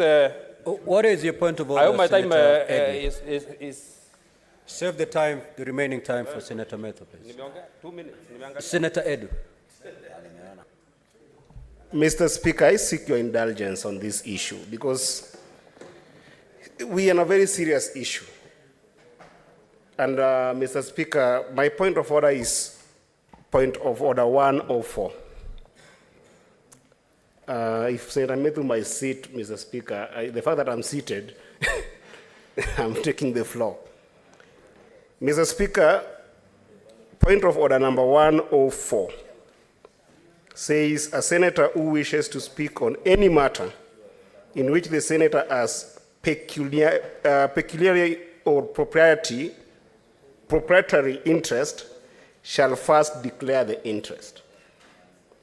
Mr. Speaker, I don't know whether you heard the senator of Nyandarua saying that Senator the impeachment, and I really seek your indulgence, Senator. Let the senator be heard in silence, please. Yes.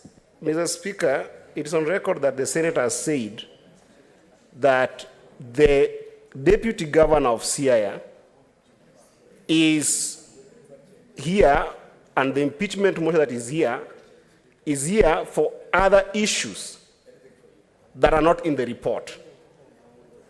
And he has declared that verbatim, that this impeachment motion is here on other issues other than the issues that are in the report. Mr. Speaker, I seek your indulgence. We must respect this House. In as much as people want to use this issue of impeachment of the deputy governor of Siaya as a theater for political contestation and punching back here and there. The nation is watching, Mr. Speaker. Devolution is under threat, Mr. Speaker, if the House, such as the Senate... Senator Eddie, let's save time. Your point of order is overruled. Proceed. I know he wants to take advantage and debate, but Mr. Speaker, the point that I was making, and I would want to finish there, because we are speaking about procurement. If the governor of Siaya, because we are speaking about issues to do with procurement, if the governor of Siaya has bought a seat for his deputy for 1.1 million, how much more does it cost for the seat of the governor himself if the deputy governor is sitting on a 1.1, Mr. Speaker? On a county as disjointed as Siaya, Mr. Speaker, when people do not have medicine, Mr. Speaker, when people cannot have access to health, Mr. Speaker, when children cannot get... Honorable senators, we need to make progress. Senator Methu, debate the report. Debate the report. I am debating the report, Mr. Speaker, because, Mr. Speaker, and you know, Mr. Speaker, then we must also be careful. When we speak about... Senator Methu. Yes, sir. Did you just say the chair should be... I have said we must be careful. I never spoke about... I have never casted aspersions on the... Proceed. Mr. Speaker, because we then have not... We cannot run away from the question. A school is burning down, and you are going for the deputy principal of that school. Where the principal of there is the one and is the CEO of that institution, Mr. Speaker. Responsibilities on issues to do with a disjointed procurement. How do you bring the deputy governor? And the person who has been vested with the responsibility of being the CEO of that particular county is the governor of that county, Mr. Speaker. Why then do you want to roll the ball to another person, Mr. Speaker? Finally, Mr. Speaker.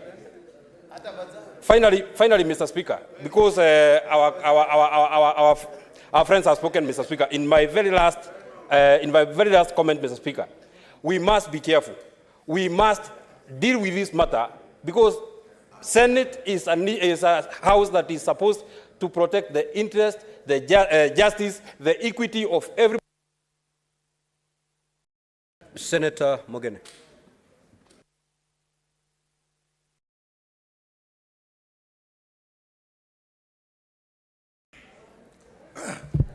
Mr. Speaker, first I want to thank the 11 members of the committee that have returned a unanimous verdict to this House, proposing the impeachment, Mr. Speaker, of the Deputy Governor of the County of Homa Bay. Mr. Speaker, can I be heard in silence, Mr. Senator Speaker? Newton. Senator Newton, Senator Murango. Senator Chembu. Mr. Speaker. We have taken time to read to you the standing orders, especially on how to address yourselves when you're in the chamber. Senator Nyutu, Senator Murango, Senator Cheptumo, I give you a caution. You commit any disorderly conduct, that door is open. Proceed, Senator Mogene. Mr. Speaker, for purposes of clarity, Mr. Speaker, we have laid in our report at page 87, Mr. Speaker, we have attached decisions from Supreme Court, Mr. Speaker, that are supposed to guide this House on matters of impeachment. Mr. Speaker, if the House can go to page 87 on issue of impeachment, Mr. Speaker, what the court has said, Mr. Speaker, and I quote at that page, all that is required is that the allegations be substantiated. That's what the court has said, Mr. Speaker. And the charge, Mr. Speaker, that is facing the deputy governor of Siaya is interfering with procurement procedures, Mr. Speaker. That is the charge that he faced, Mr. Speaker.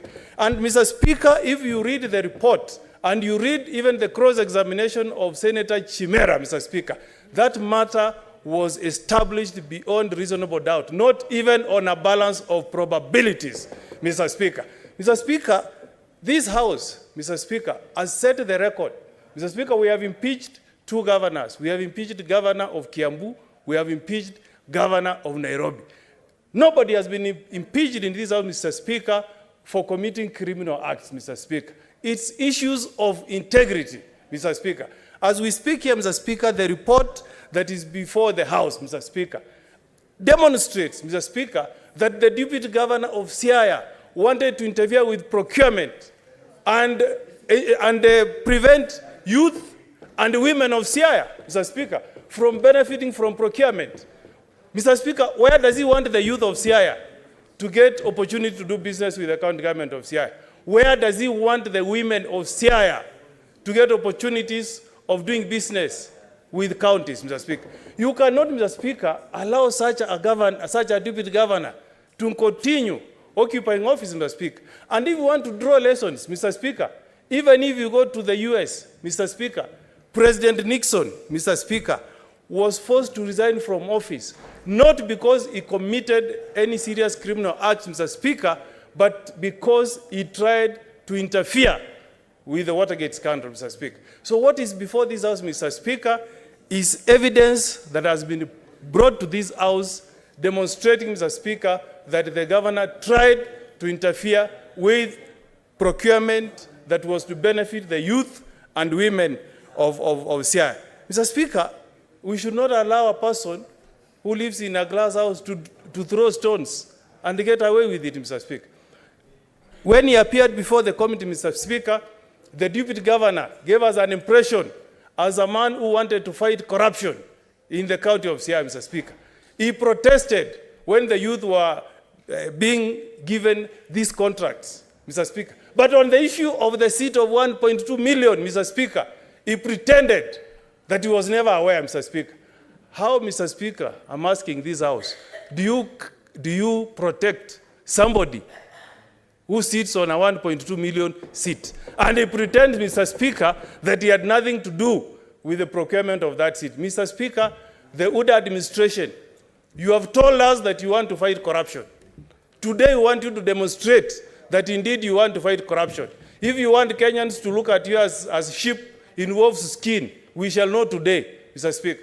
Members of this committee, Mr. Speaker, have demonstrated, Mr. Speaker, that we want the accountability mechanisms, the bar on accountability, Mr. Speaker, to be placed very high. There must be a beginning, Mr. Speaker. It cannot be business as usual, Mr. Speaker. When we are sitting here, Mr. Speaker, as judges on this impeachment process, Mr. Speaker, when judges pass a verdict, is to deter, Mr. Speaker. They want to pass a message of deterrence, Mr. Speaker.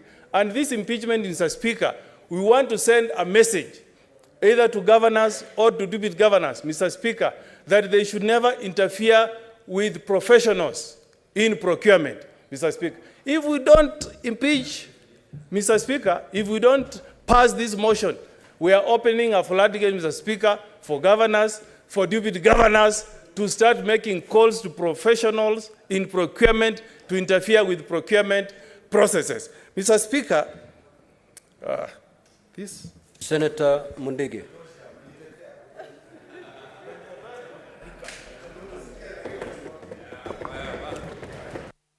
Bwana Spika, mimi nakataa mambo ya kutimuliwa kwa deputy governor wa Siaya kwa sababu tunajua kazi ya governor wakati wa siasa. Governor na deputy wake wanatembea kona zote wakifanya siasa. Lakini tunajua wakati kwa kuingia kwa ofisi, governor anachukuliwa kama mtoto ya shule. Pia deputy anachukuliwa kama mtu ana maana yoyote. Na ninataka kusema kwa sababu niko na ushuhuda ya kusema hiyo, pale Embu wakati wa kipindi ya kwanza, governor wa Mbora alichagua mandamu alikuwa anaitwa Dorothy. Lakini wakati wa kufanya kazi alimnyanyasa kwa sababu Dorothy hakuwa na pahali yoyote, mpaka hiyo mama akawa hakuwa ana maana. Alikaa na yeye mpaka unakuta sangira mnyang'anya gari. Na kwa kipindi ya miaka 5 iliisha, mara ya pili akachukua kijana mwingine anaitwa Dr. Kariuki. Nataka kusema for example, nataka kuongea Senator Mazayo. Yes. Senator Nasema mfano. Senator Mundigi. Just Senator Mazayo. Senator Mazayo, there is something called comparative analysis. Asante Bwana Speaker. Bwana Speaker, hoja. Proceed. Senator Mazayo, have your seat. Have your seat. Have your seat. Proceed. Pili akachukua Dr. Kariuki. Siku moja tunakumbuka alisimamisha gari na gari iko kwa polisi karibu mwezi mmoja. Kwa hivyo tumeona kazi ya magavana ni kunyanyasha vijana wetu wale watakuwa magavana kwa ile miaka ingine. Mimi nakataana na kusema kama gavana angetimiliwa, gavana ule kama deputy angefaa aende, deputy gavana ndiye angekuwa kwanza kujibu maswali, kwa sababu tunajua gavana ndiye ako na kidole ya kufanya kazi yote ya kuvuta watu, mambo ya kuandikana. Gavana akushukuru kama ni mtu hana maana. Kwa hivyo mimi nakataana hiyo maneno. Ya pili, tunajua ingekuwa ni mambo ya kurusha mawe, watu wengine wangekuwa kwa hii nyumba, na sasa wako hapa wakisema kutumuliwa kwa gavana, kwa hiyo kwa deputy governor. Kwa hivyo nakataa, nataka kusema deputy governor wa Siaya anafaa arudishwe kazini. Asante. Senator Muma.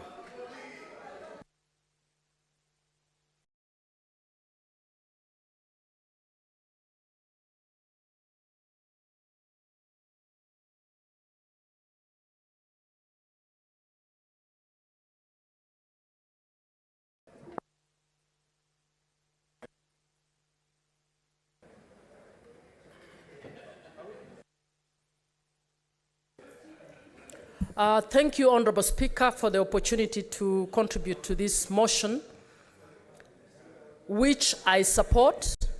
Mr. Speaker, I am one of the members of the select committee that came up with this report. And I want to commend our chair and every one of the members, Mr. Speaker, the majority leader, and Senator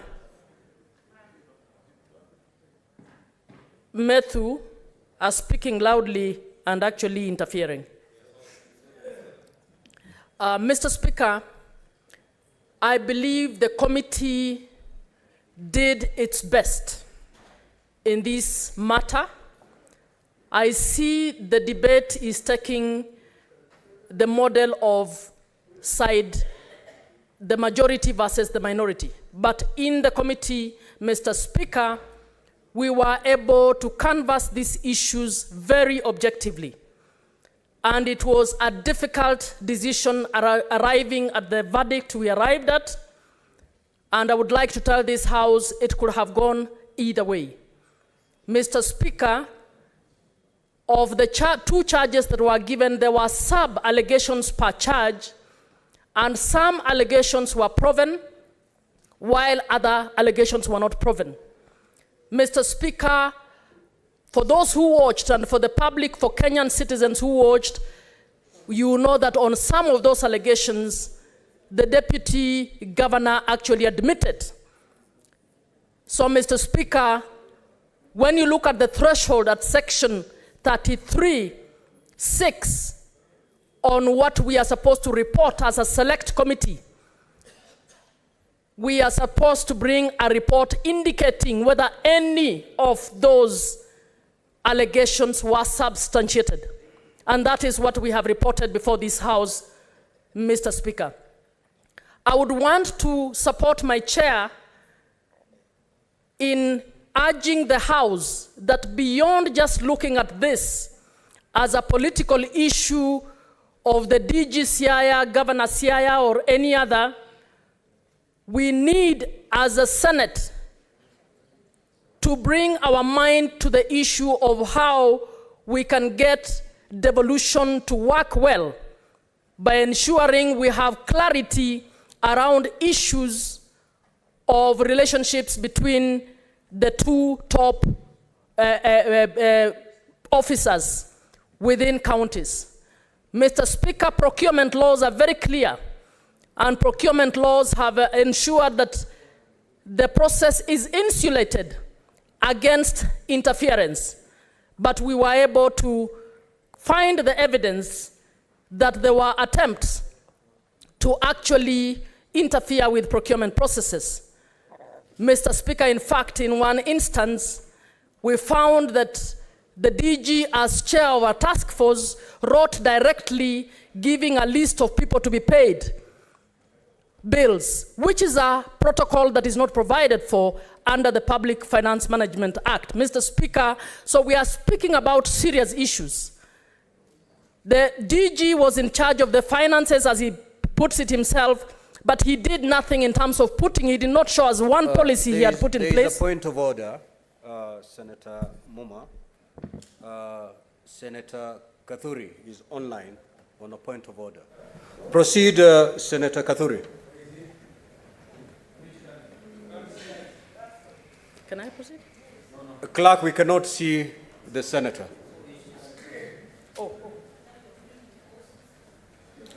Can the senator be put on the screen?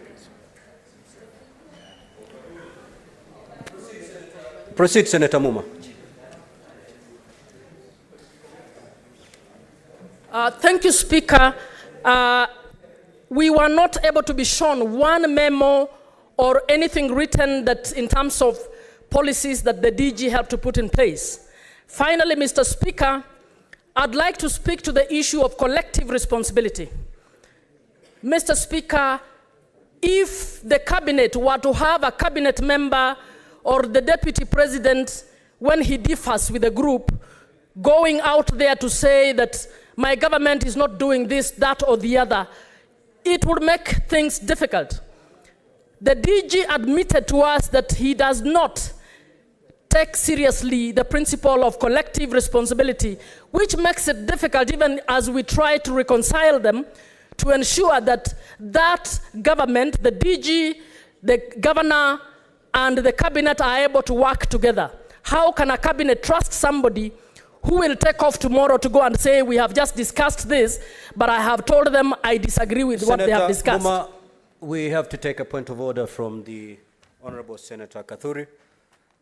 Can it be put on the screen?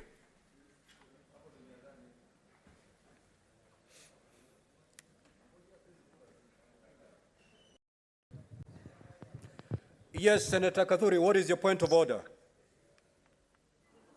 Thank you, Honorable Speaker. Honorable Speaker, when we were starting the motion, you made a ruling that 6 senators will speak from both sides. And Honorable Speaker, you know I'm not on either of the side with the other senators who are using the ambulance system.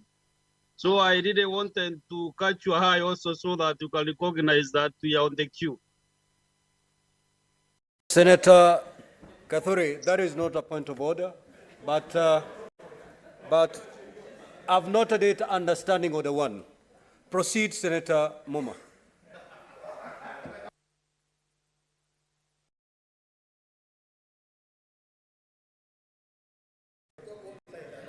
Thank you, Mr. Speaker. As I finalize, I know I'm in my last minute. All I would want to urge us is to seriously look at the report and the bundles of evidence provided and recognize that as a House, we need as a Senate to see how we can work with county governments to put in place mechanisms that can make county governments work. Mr. Speaker, in his opening remarks, DG made a plea on behalf of all deputy governors to say that they need to be protected. Mr. Speaker, I think as a broader issue, it is about pointing out, getting the... Senator Okenyuri.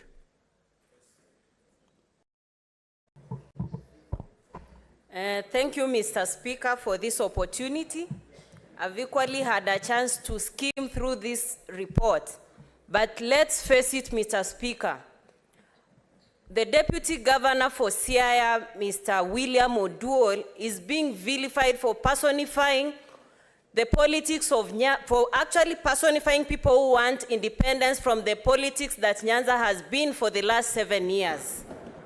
Mr. Speaker, it cannot be that a professional, a member of the ISPAC, a man who has worked with Safaricom, a man who has worked with Microsoft for more than 30 years, that now that his deputy governor is all of a sudden corrupt. Mr. William Oduol is not being in public service for the first time. He's neither being in leadership for the first time. So what we're actually seeing is an attempt to fix him. And governors should actually be aware that when you are elected with your deputy, you are actually like Siamese twins. You cannot be separated. So it cannot be that when you're looking for votes, you want the deputy governor's support, and when they are being put on the spot, you now want to drop them. This actually shows that whatever we are seeing here is not about the impeachment charges that have actually been brought.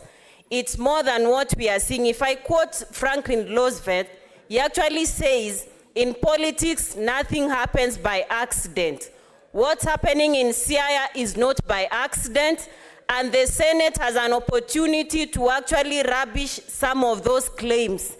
They must be substantial.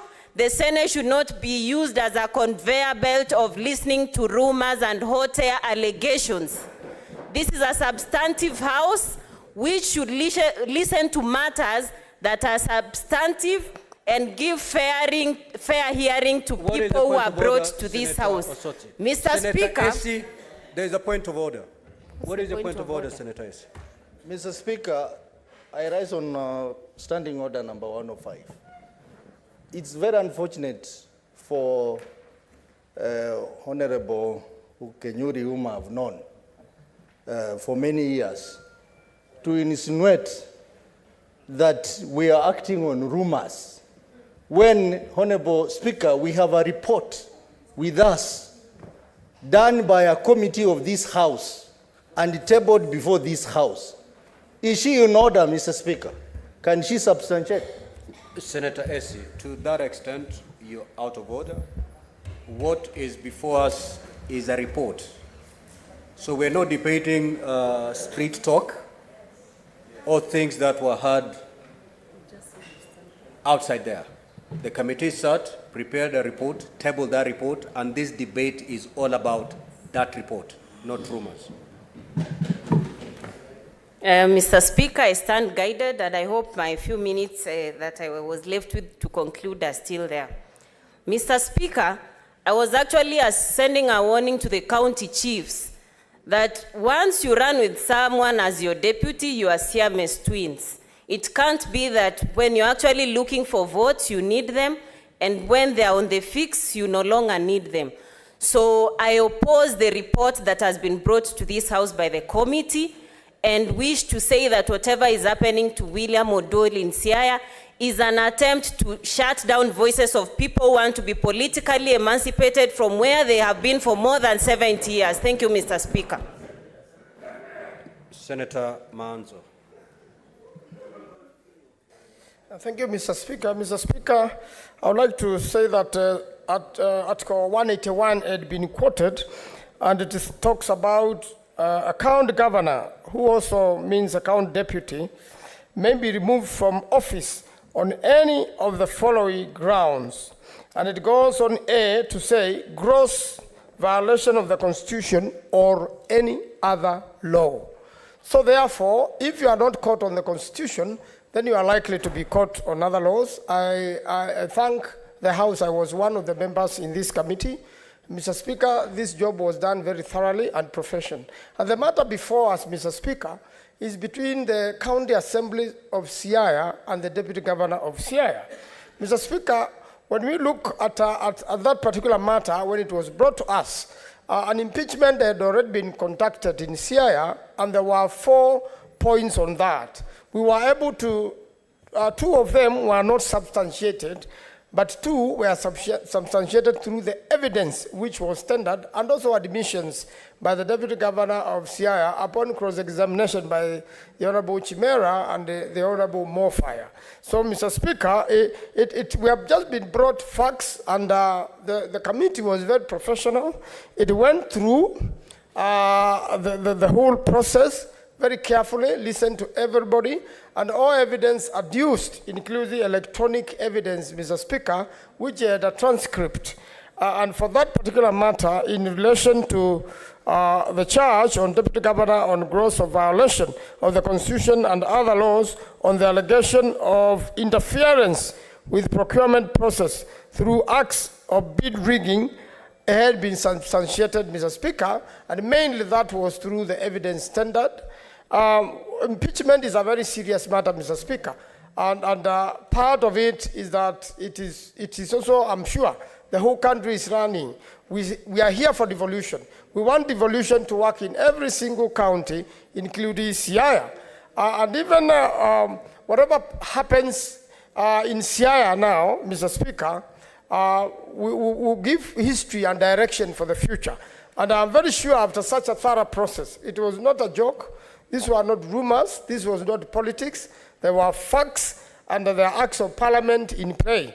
Mr. Speaker, on the issue of abuse of office and gross misconduct on allegation of giving misleading information to public and giving false information was also substantiated, and there was a video played, there was transcript translated, there was cross-examination, Mr. Speaker, and there were admissions, Mr. Speaker. So the facts speak for themselves. I think as a House we should not politicize this matter.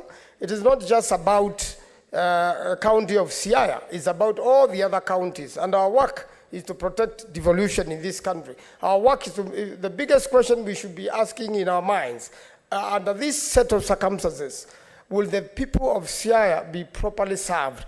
And Mr. Speaker, I think our duty is to ensure that the people of Siaya are properly served. I'm sure, even after going through such a rigorous process from the County Assembly and through the Senate, I'm sure everybody has had a lesson to learn, and I'm sure in future, devolution is going to be stronger. And therefore, I'm just calling upon everyone who is in responsibility, Mr. Speaker, whether governor, whether deputy governor, or anybody with responsibility, that the law exists and that the law does not favor anyone. And the moment you breach the Constitution or you violate an existing statute, such as the criminal code, it is a criminal offense actually to give misleading information. It is against the Constitution to cause disharmony in a county or even give wrong information publicly, especially on procurement. And it came out clearly that the county, the assembly together with the county government, which includes the deputy governor, had actually allocated certain amounts of money for a stadia, and it was going to be implemented. When information is given to the contrary, Mr. Speaker, I think the best thing one can do when they find they're in the wrong is to seek an apology and to seek reconciliation. Mr. Speaker, I support this report and urge that members vote with their conscience and look at the facts correctly so that we can set a precedence. Mr. Speaker, this is not the end of the journey. Wherever method the matter goes. Senator Tabitha Mutenda.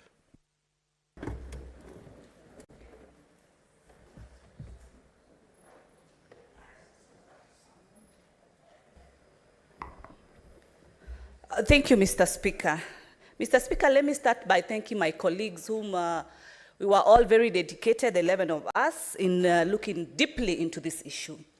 And let me state here categorically, Mr. Speaker, that out of the 11 members, 5 of us voted no to this impeachment, and 6 voted yes. And I want to state that on page 11, the members who voted no included I, Senator Mutinda, my colleague, Senator Miraj, Senator Chimera, the chair, Senator Kisang, and Senator from Tharaka-Nithi County, Senator Gataya. Why do I put this cross, Mr. Speaker? Is because the members want to indicate that this report was unanimous. It was not unanimous. This is an adoption report that requires from our standing orders that we should be able to adopt a report. The Hansard is there clearly indicating the votes of yes and no. But let me state, Mr. Speaker, the issues as a committee that we came across were issues of 2022. The issue of ISPAC, Mr. Speaker, and the issue of the office and the chair. These procurement processes took place in 2022 and not 2023. And yet the County Assembly has come to impeach the Deputy Governor in the year 2023 in June. And like then, why not having done the same last year? Why is it being brought now? Because it is a political process, Mr. Speaker. Mr. Speaker, let me state that, that we have seen the roles of deputy governor not being indicated. It is the high time that we look at our laws as a house and give the deputy governors roles, the same way the president has given the deputy president and the cabinet, the prime cabinet, roles in this country. It is in this regard that deputy governors are just being used during political campaigns. What the deputy governor of Siaya has clearly raised is the impressed issues.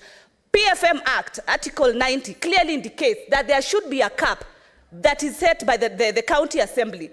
It is the high time now, Mr. Speaker, that the governor of Siaya, none other than Orengo, should be able to state all the impress that came from the county revenue, the CRF account, to the impressed account with no justification, Mr. Speaker. All said, Mr. Speaker, as I finish, I want to state that governors are to be... Order. Senator Tabitha. Senator Tabitha. Senator Mazayo, just have your seat. Please have your seat. Senator Mazayo, kindly have your seat. Okay. In my dashboard, I don't have your name. I have that of Senator Sifuna. Proceed to make your point of order.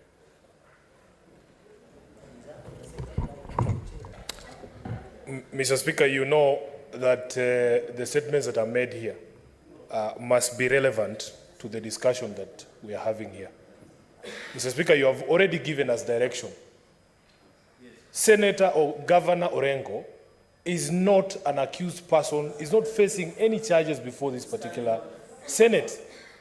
Mr. Speaker, the person who is the subject of these proceedings is the deputy governor. If in fact there are other issues, and I would like, Mr. Speaker, that you direct that the senators on the floor also tell us which page we can find the things they're discussing, because as far as I can tell, the information that Senator Mutinda is putting here about impress has not been addressed in this report. And I've read this report in its entirety. Mr. Speaker, you asked us when we were presenting to confine ourselves to the report. I beseech you, Mr. Speaker, that you make the same direction to all senators who will come and make presentations, because that matter has not been addressed in this document. Thank you, Senator Sifuna. Now, honorable members, the chairman has tabled a report. The debate that is ongoing is all about that report. If you had anything in a funeral, that's no subject of debate. So kindly confine yourselves to the report. If a matter is not captured in that report, please do not introduce new matters to this report. Thank you, Mr. Speaker. I stand guided all through. Thank you. But I want to state that as we looked into these issues, there is a very clear letter written appointing the chief officer of finance, clearly indicating that the officer should report to the deputy governor. And I want to thank the governor on that particular point, because at the beginning of the county assembly of, the county of Siaya, the governor was working very well with the deputy governor, and in that regard, he gave him roles. And why, Mr. Speaker? Because he's an expert matters finance. And that is how we were able to come across and be able to see all the financial matters that the deputy governor had raised. The deputy governor, it is good this house to note that he was the chair of the pending bills committee, a very key committee, because as a vice chair of finance, we are dealing with issues of pending bills in this country. And it is the high time that when we have committees at the county levels that are able to look at the key issues, the priorities of the suppliers who need to be paid in this country, what is wrong, and the role that the deputy governor played, he was the chair of that committee. He was able to submit with the relevant committee. He was not sitting alone, because as a chair, then you sit with members. It was not his decision alone. It was a committee's decision. And in that regard, he was able to execute his mandate. All these things that happened actually months ago. It is in this time that out of frustrations, he spoke. Yes, he has a right to speak. There's freedom of speech. The deputy governor stood out and spoke. Then I asked if he was wrong. Then why did not the governor not come out and say, my deputy is telling you the wrong thing and this is the right thing? Nobody spoke and countered the deputy governor in that regard. So in a nutshell, Mr. Speaker, what... Senator Beatrice Akinyi.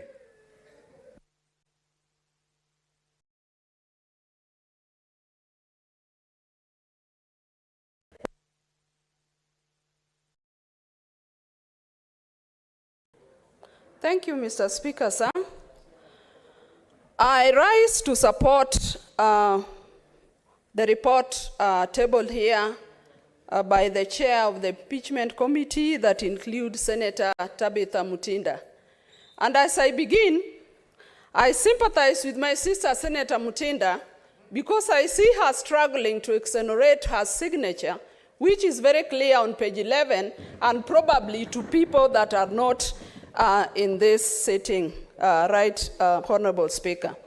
Honorable Speaker, I also heard Senator AC talk so well about CVs of the Deputy Governor of Siaya, and I thought Senator AC should know that with such CVs that she refers to, then the Deputy Governor should not fall prey to issues of gross violation of the Constitution and abuse of office.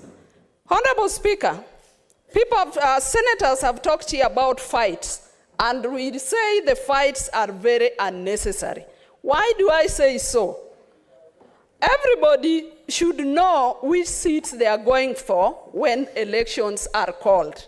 If you are a deputy, you go for a deputy governor. Do not for once imagine that once you are elected with the governor, then you will be the governor once you are in office, because the offices are as different as day and night. And Honorable Speaker, I refer you to the County Government Act and the county executive functions that spells out the functions and powers of the governor. The powers are spelled out in part 5. But Honorable Speaker, coming to the Deputy Governor, the Constitution is very clear that the Deputy Governor shall deputize for the governor. At no time did the Constitution intend the Deputy Governor to be a governor of a county. And if you want to be the governor while you are Deputy Governor, the best thing you can do is to patiently do your work as a Deputy Governor and wait for the next election when you are free to vie as a governor, and once you are elected, then you can perform those functions. Honorable Speaker, the duties of the governor, Deputy Governor, as I say, are very clear. That the governor may assign the deputy any other portfolio as stipulated in the Constitution. And Honorable Speaker, I do not expect that this Senate is going to exonerate the Deputy Governor of Siaya having violated the Procurement Act, which to me is criminal and not only an issue of integrity. Honorable Speaker, other speakers, I listened here as even the whip lectures on the constitutional rights of the Deputy Speaker, but those rights are the same as the rights of the people of Siaya that have clearly been spelled out by the discussions that were in the County Assembly of Siaya, who are representatives of the people and Siaya. The people of Siaya have spoken through their representative, and this Senate must listen to the people of Siaya. This Senate must also take note of the report of the Senate committee that has just been tabled, Honorable Speaker. And Honorable Speaker, I've said in future, let people go for the seats that they require. Honorable Speaker, even nationally here, we have had a deputy president who talks about the principle of shareholding. But little do we see any evidence of the implementation of that shareholding principle when appointments are done, even though their values and principles of governance are spelled out by this Constitution, including inclusivity, equality, integrity, equity, and national unity. Senator Beatrice, there's a point of order. My point of order is on Standing Order number 105, responsibility for statement of fact. Is the Honourable Senator in order to discuss the Deputy President who has not been mentioned in any section of this report, Mr. Speaker.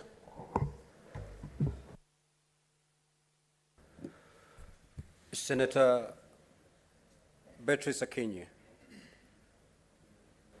Honorable Speaker. Senator Beatrice Akinyi, the chair is addressing you. Okay. I have said this, I think this is the 5th time this afternoon. We have a report. Please confine your debate to that report. Why discuss utterances made by the Deputy President, for example? Please confine yourself to the report. Proceed.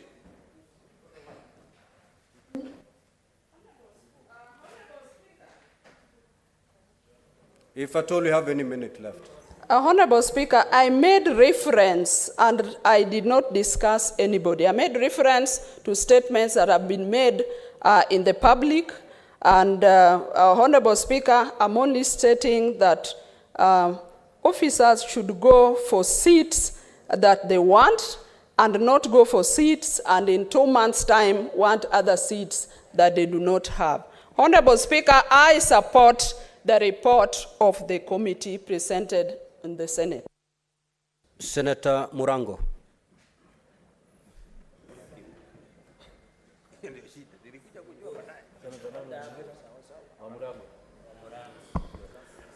Asante sana mstahiki Spika. Kwanza nimesimama hapa bila aibu kupinga ripoti ambayo imeletwa na kamati inayohusu kung'olewa kwa naibu wa gavana Bwana Oduol. Mstahiki Spika, nimesikia hapa Senator Nairobi Sifuna akitaja watu kwa majina ambao walikuwa wamejiongea kwamba hawakuwa wameunga mkono huu mswada. Ningetaka kuambia wale waliotajwa kwamba ukisikia shetani kupigia makofi wakati unaokoka, kuna shinda kubwa hapo. Mstahiki Spika, sheria ya usimamizi wa fedha 158 inasema wazi ya kwamba afisa mhasibu mkuu katika ukaguzi la county ni gavana mwenyewe. Masuala ya kiti ambayo inasemekana kwamba Bwana Oduol aninunua, hiyo ni swala linafaa kuulizwa gavana wa Siaya, lakini sio naibu wake. Na ningetaka tusijifanye manafiki hapa. Ningetaka kuuliza kiongozi wa chache katika upande wa Azimio asimame kama anajua bei ya kiti ambayo amekalia.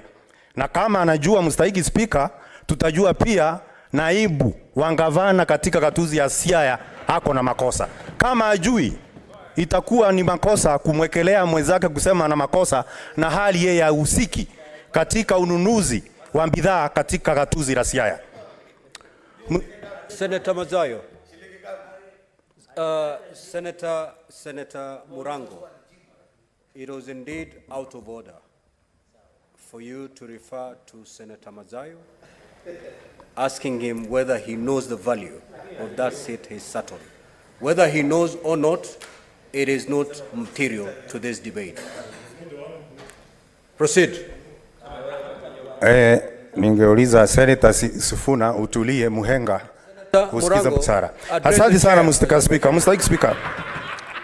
Mstahiki Spika, ningetaka kusema ya kwamba kuanzia mwaka wa 2017 mpaka mwaka wa 2022 nimekuwa mwakilishi wandi MCA na majority leader la gatuzi la Kirinyaga. Mstahiki Spika, naibu wa gavana wananyanyaswa sana na magavana ambao wako kwa mamlaka. Na venye wananyanyasika, mstahiki Spika, wale hata hawezi ongea kitu mahali popote. Hata saa hii ukiuliza maseneta kama wanajua manaibu wa gavana kama 5 hawawezi kusema, mstahiki Spika. Na sasa nasimama hapa nisiwe moja wa kutumika katika huu mradi wa Azimio wa kumng'oa naibu wa gavana wa Siaya, mimi nikiwa ni senator wa Kirinyaga. Mstahiki Spika. Senator Murango, please don't invite trouble. Certainly, you're out of order, and proceed to retract the statement where you are referring this impeachment process as a project of Azimio. Retract that statement. Mstahiki Spika, kwa heshima kubwa naondoa ile maneno ambayo nimesema hapo hapo awali.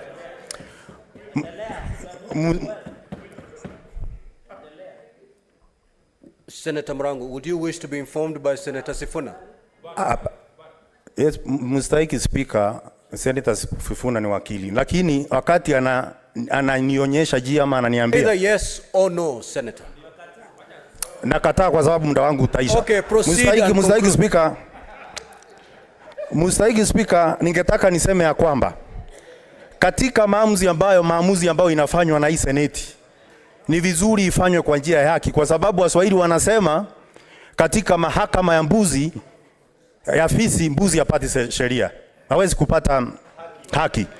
Na katika hili bunge nataka nihesabiwe kwamba mimi si moja ambayo wanatajwa nalo Waswahili. Nikimalizia, Mstahiki Speaker, wale Waswahili ndio wanasema kipembacho kikivunja ni nafuu kwa mchukuzi. Inaonyesha wazi kwamba kinachovunja katika kaunti gatuzi la Siaya ni uongozi wa Siaya, lakini sio wandogo ambao wameletwa hapa kutolewa kafara ili kufurahisha wachache. Mstahiki Speaker, namalizia niseme ya kwamba wakilishi wandi wa Siaya msiruhusu kutumika, pia mfanye kazi kwa haki kama mlitumika. Sijasema mlitumika. Na kama ukweli ni kwamba mnatumika kutoka na watu wengine, ni afadhali pia kujiuzuru, muajiriwe na wale ambao wanamtumia vibaya. Kwa hiyo mengi na machache, nashukuru sana Mstahiki Speaker. Naomba kukaa. Senator Mazaya.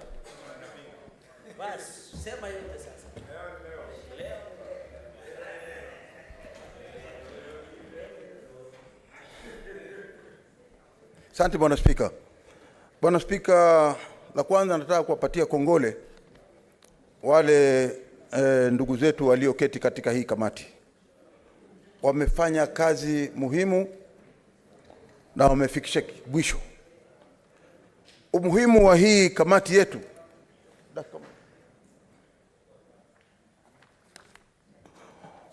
umuhimu wa kamati ndani ya bunge la Senate ni kwamba unaweza kuongoza na ukachukua msimamo ambao kawaida ya sisi kama wabunge wa Senate huwa tunakubaliana na ripoti ya kamati yetu.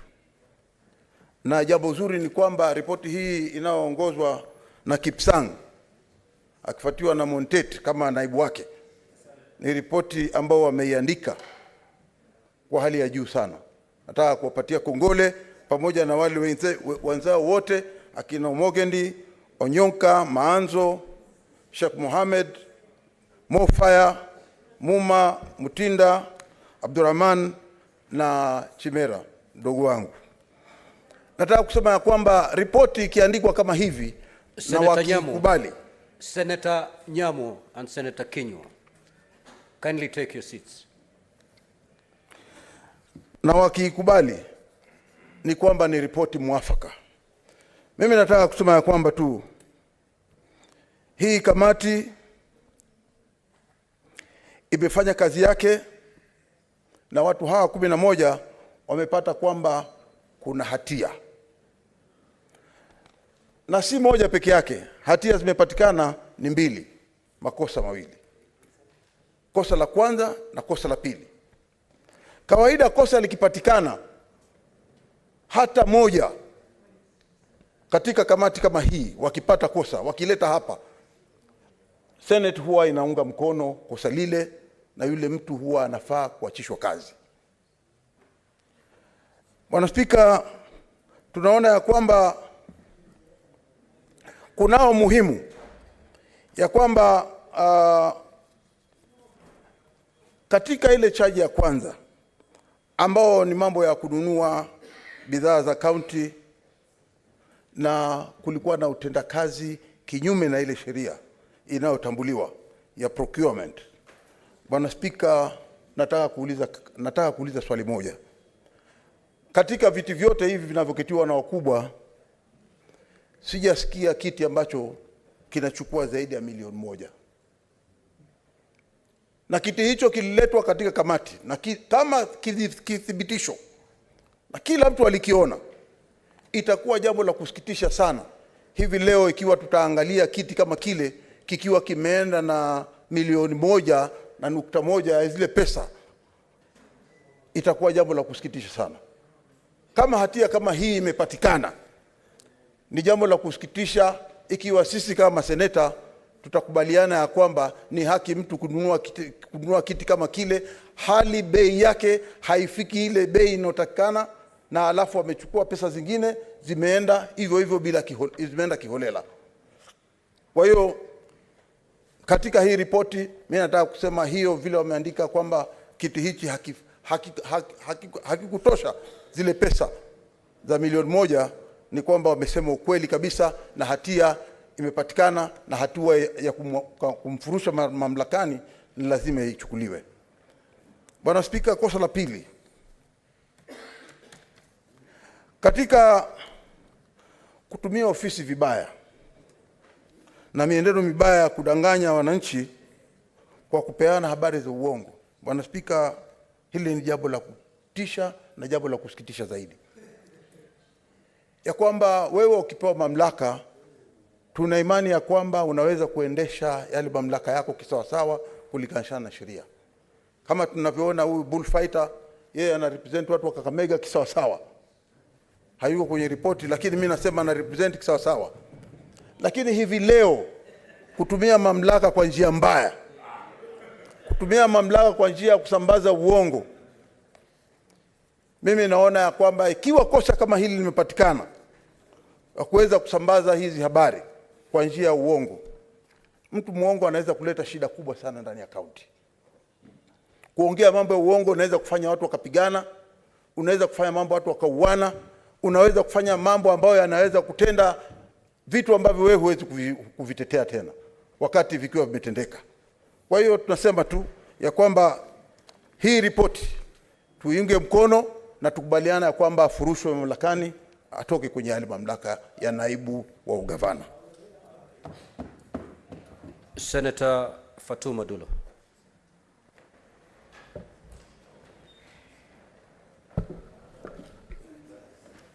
Mr. Speaker, I stand to oppose this motion and this report. Mr. Speaker, having sat in this House for some time, I can confirm that all the impeachment that came to the floor of this House, it's all political. And I wish to confirm also this one is political. Reason being, Mr. Speaker, if I look at the grounds of removal of the Deputy Governor of Siaya, Mr. Speaker, all these grounds are flimsy, in the sense that, number one, if a governor has actually told the truth that he has interfered or he has directed in the procurement, surely this is a very truthful person. And the best that the County Assembly of Siaya should have done, they should have abandoned this particular person. And Mr. Speaker, this ground does not actually amount to impeachment, which clearly shows that Siaya County, they want to kill the political career of one deputy governor of Siaya County. The second ground, Mr. Speaker, if you look at it, is actually misleading the public. All politicians mislead the public or say information that are not fruitful. Mr. Speaker. What is your point of order, Senator Sifuna? Mr. Speaker, on statements of fact, I don't know what evidence Senator Oduol has that, in fact, all politicians mislead the public. I want to be shown the data, the statistics, because it is not fair, Mr. Speaker, to blanket condemn everyone, including myself, who is also a politician. I would want to see that data, Mr. Speaker, so that we can tell with certainty that she knows what she's speaking about. Senator Oduol, you cannot make a blanket condemnation on a whole class, the politicians. Maybe you know a few, but it cannot be all of them. Mr. Speaker, Let me rephrase it. Majority of politicians give wrong information to the public, and nobody has ever been prosecuted because of that. And in this case, I don't see the reason why the deputy governor of Siaya is actually impeached as a result of that. We have only carried 2 impeachments on the floor of this house for the time I've been in this house, Mr. Speaker. The one of Waititu, Governor Waititu, which was, he was actually the Governor Waititu of Kiambu, was carried. And that was political then. Number 2, the second actually governor who was impeached was governor for Nairobi. It was equally political. Mr. Speaker, I don't see the reason why a career of somebody who has built his career for the last 30 years be killed because of those 2 allegations against him. And the best that this committee and assembly should have done is actually to subject this matter to audit as they have indicated in their report. And number 2, to refer it to EACC to investigate on the matter. Mr. Speaker, I oppose this report as it is. Thank you. Senator Oburu.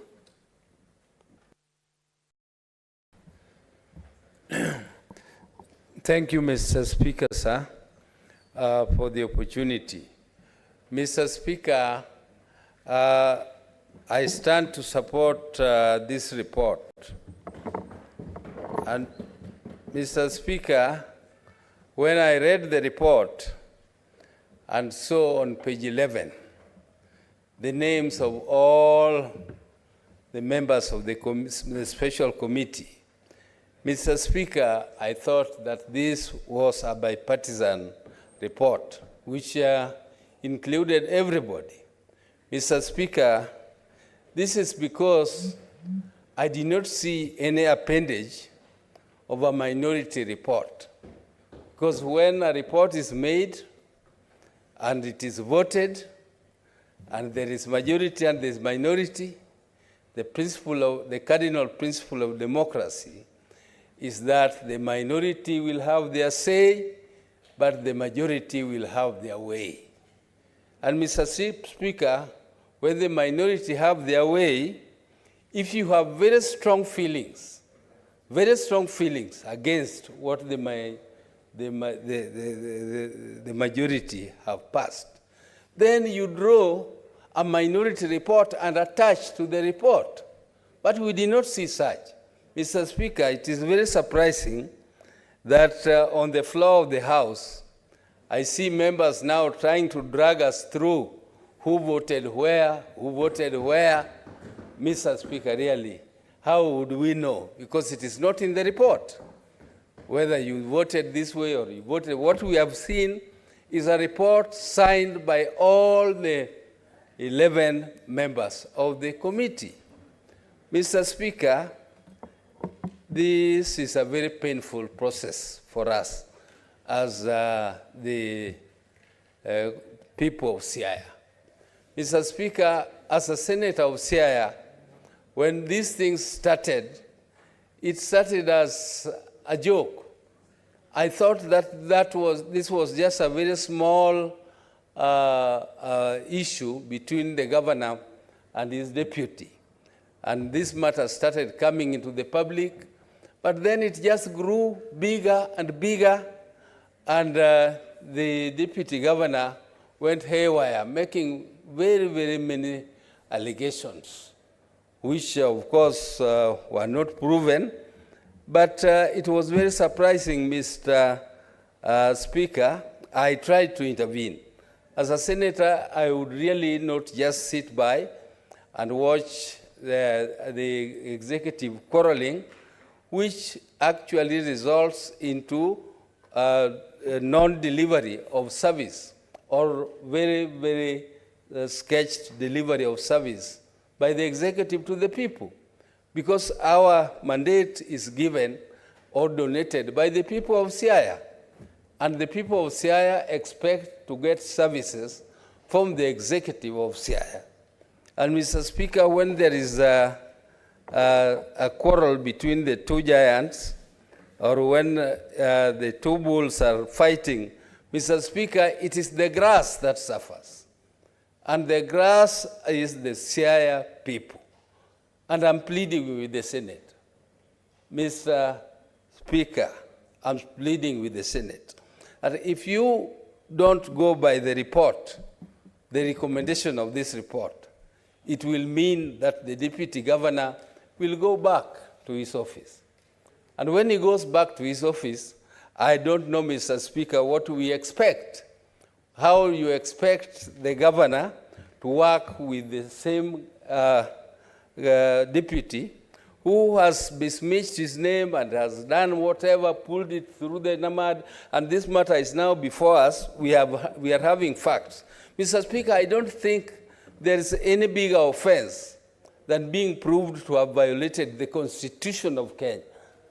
I don't know whether there is any bigger offense, and if there is, I don't know. It has yet to be proved to me, but I know in this country, the biggest offense is to violate the Constitution, to contravene, and this has been proved by this committee. Mr. Speaker, I therefore would like to plead with my colleagues that please, Siaya people are part and parcel of Kenya. They are shareholders. Don't. Senator Chirange. Thank you, Mr. Speaker, sir, for this opportunity. From the onset, I rise to oppose these reports.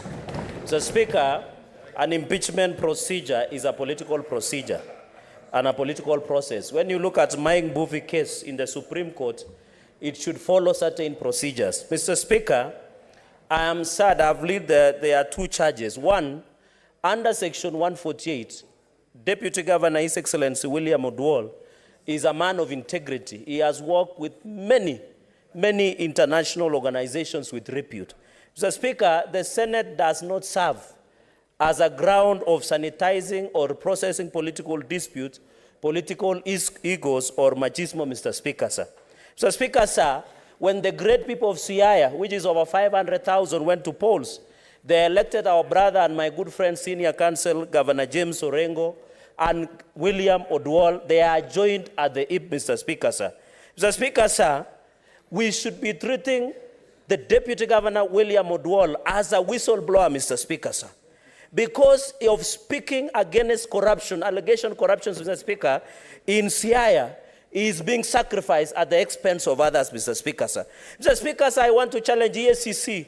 They should have descended, Mr. Speaker, sir, to Siaya County like yesterday to investigate why 1.1 million was purchased, Mr. Speaker, sir. Mr. Speaker, sir, under Article 2265 of the Constitution of Kenya, the final culpability stays and stops at the back of the governor of Siaya, Mr. Speaker. That is the Constitution, Mr. Speaker. Mr. Speaker, I want to challenge Governor Orengo to look at the eyes of the people of Siaya and tell them he approved and processed the payment of 1.1 million, Mr. Speaker.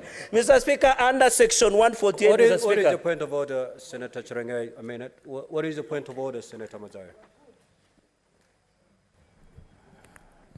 Bwana Spika, tunaelewa kabisa ya kwamba ni haki yake kuongea vile anavyoongea, lakini tu kanuni zetu za kudumu katika hii bunge zinasema ya kwamba huwezi kuongea juu ya mtu ambaye hayuko hapa. Na wewe umeshafanya uamuzi huo mara nyingi. Kwa hiyo mimi nataka kuuliza, je, ni sawa sawa kwa ndugu yangu Cherargei na anaelewa sheria na amekuwa kiongozi wa ile kamati ya sheria kuweza kutaja jina la mtu bila kwamba huyo mtu hayako hapa ndani ya bunge kuweza kujitetea? Senator Mazayo, Senator Chirange is giving a dissent. He's dissenting from the report.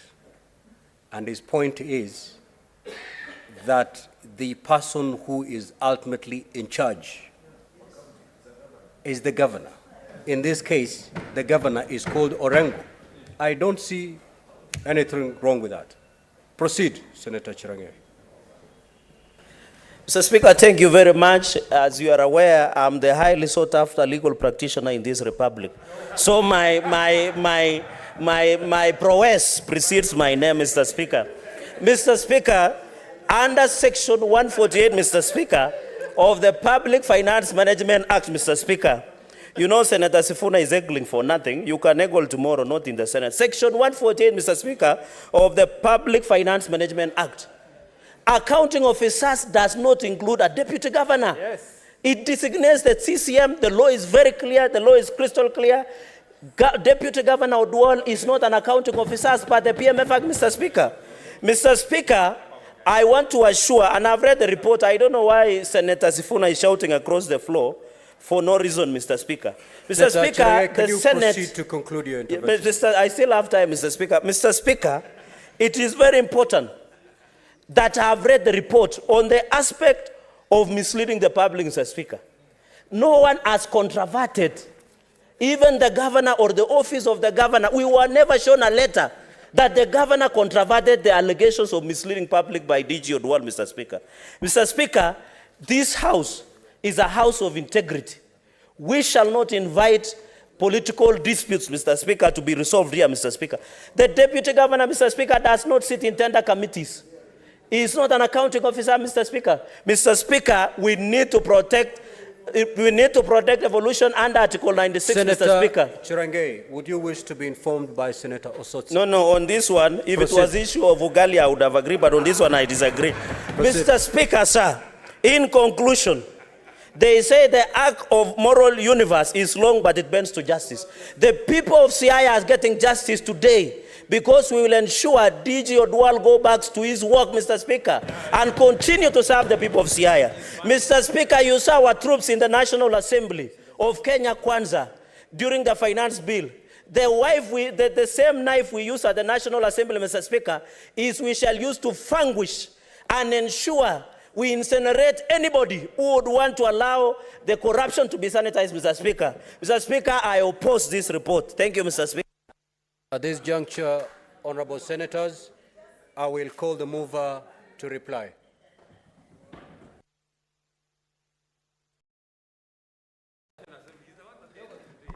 Honorable Speaker, I rise to reply. Honorable Speaker, I want to thank all the 11 members of the special committee.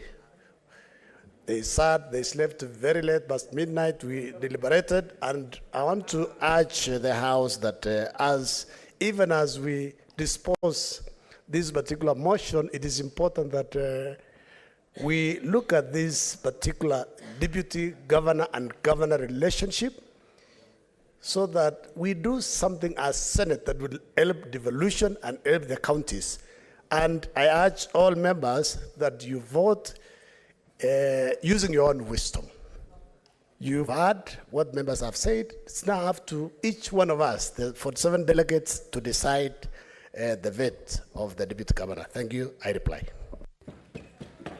Now, honorable senators, before we move to division, I will give an opportunity to the deputy governor or his council, an opportunity to be heard by the plenary. Sergeant at Arms, can you kindly usher in the deputy governor and his council?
Sergeant at Arms was the deputy governor in Siaya, or he was within the chamber?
Order members, do we have the Deputy Governor of Siaya in the chamber?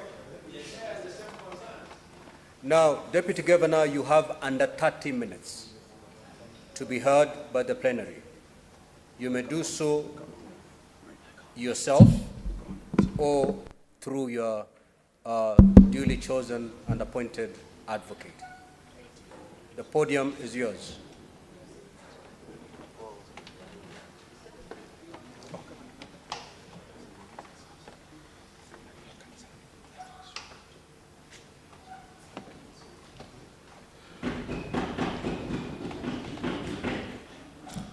Mr. Speaker, sir, and the senators in the House, good evening. My name is William Oduol. I am the Deputy Governor for Siaya County, and I have listened to the proceedings. I have been here the entire afternoon. I, at this point, would wish to ask my counsel to come and give our closing remarks. But before he comes, allow me, with humility, to introduce the counsel that I have here.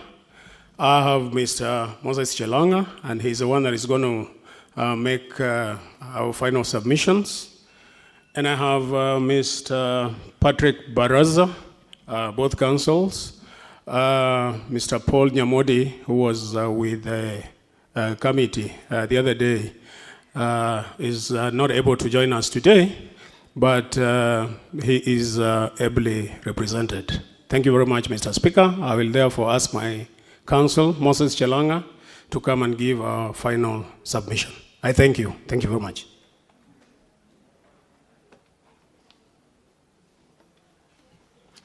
Thank you, Mr. Speaker. My name is Moses Chelanga, counsel for the Deputy Governor of Siaya County, Mr. Dr. William Oduol, CPA. I'm told in Siaya those titles are very important to be noted. Mr. Speaker, sir, there was a lot of heavy weather that was made over a chair worth 1.2 million shillings. And there was an allegation or a charge against the governor on bulldozing, bullying, and twisting procurement to ensure that that chair was purchased for his benefit. That particular charge, Mr. Speaker, sir, has been found by the committee to be unsubstantiated. And therefore, that drama before the committee led by the able governor of Elgeyo Marakwet, Mr. Kisang, it was a necessary drama. The committee found that the deputy governor was in no way involved in the procurement process, and he was therefore acquitted in the manner of speaking of that particular charge. Mr. Speaker, I have heard with the deliberation by the members of this House about the relationship between the governor and the deputy governor. And during the committee, the deputy governor said that they had a very good camaraderie, good working relationship with his boss, senior counsel James Orengo, whom we hold in a very high regard, especially on this side of the divide whereby we practice law. And he made a very interesting remark that they used to put on matching suits. And it was a comment that is not our first time. We've had an interesting story of people putting on matching suits, and it ends up into another quagmire.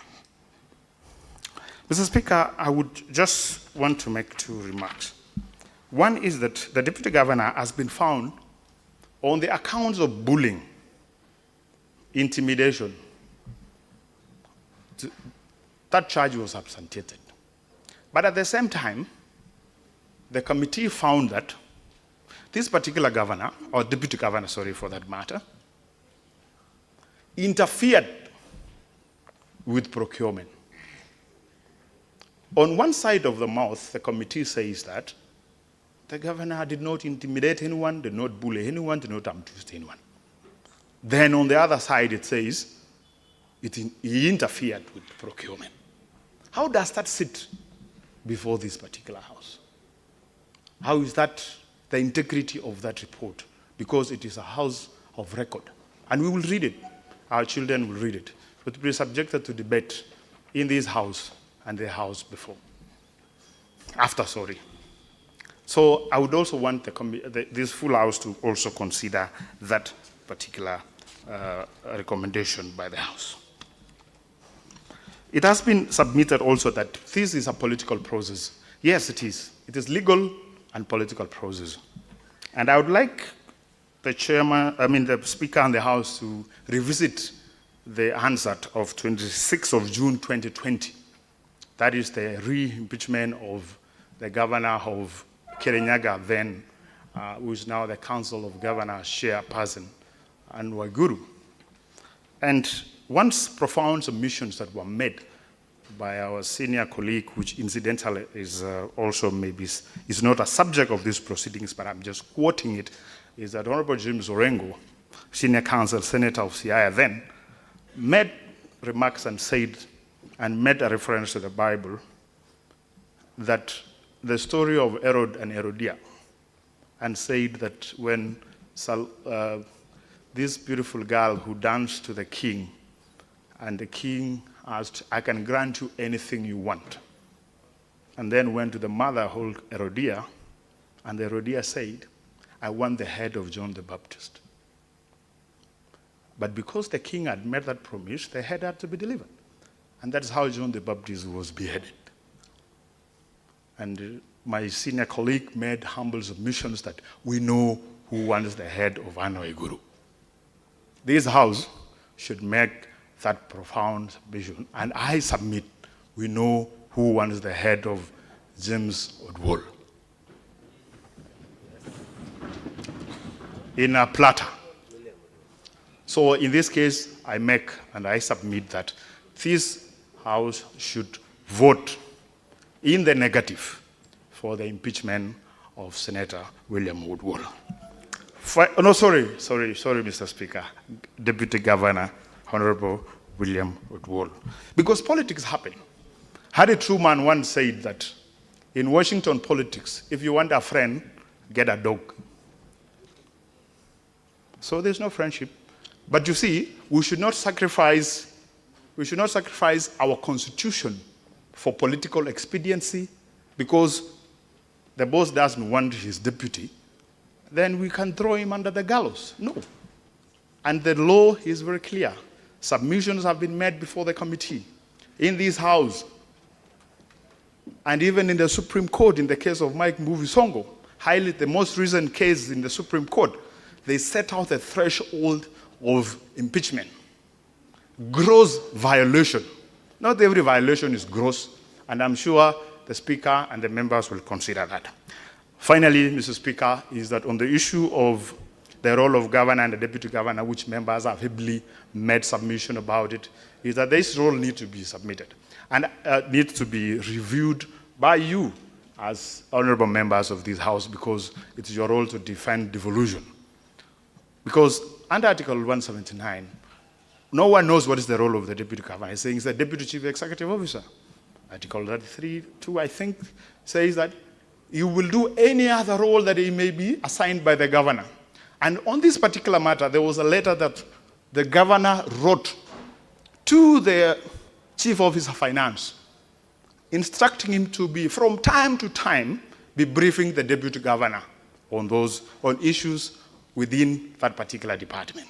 And in discharge of that particular responsibility, the deputy governor would, from time to time, ask briefing, make suggestions, ask for updates from the Department of Finance, which includes procurement. How is that interference? So we should also ask the governor, did he write an illegal letter? That he instructed his deputy governor to interfere with procurement, to interfere with finance docket. Then this impeachment should be a joint impeachment of the governor and the deputy governor. That is why you need, as this House, I implore you to have a policy decision on way going forward. And I told the committee about a political joke in the US that what is the role of a deputy governor? He says, what is the role of a deputy governor? It's a joke in a political circle that say, he wakes up in the morning, reads the newspaper, check if the governor is alive or dead. If he's not dead, then goes back to sleep. Because that is the role. So at least going forward, on behalf of all the deputy governors, we would also ask that this becomes a policy decision. And finally, Mr. Speaker, is that I think Honorable Buru made a very profound statement that he tried to intervene. And I think also when we stop talking, we start fighting. As a country going forward, I think it is important also for this House to provide a way of mediating political disputes instead of going to impeachment. And I'm very much aware, but when there is a dispute between the House and the National Assembly, there is always a mediation committee. Maybe as a way forward, as a policy reform, I would recommend that also there would be a way of an alternative dispute resolution other than drawing swords on each other. So that I yield to my colleague, Mr. Baraza, to make one comment on this, and then we'll close our submission to allow you to retire and make a vote. Thank you, Mr. Speaker, for your time.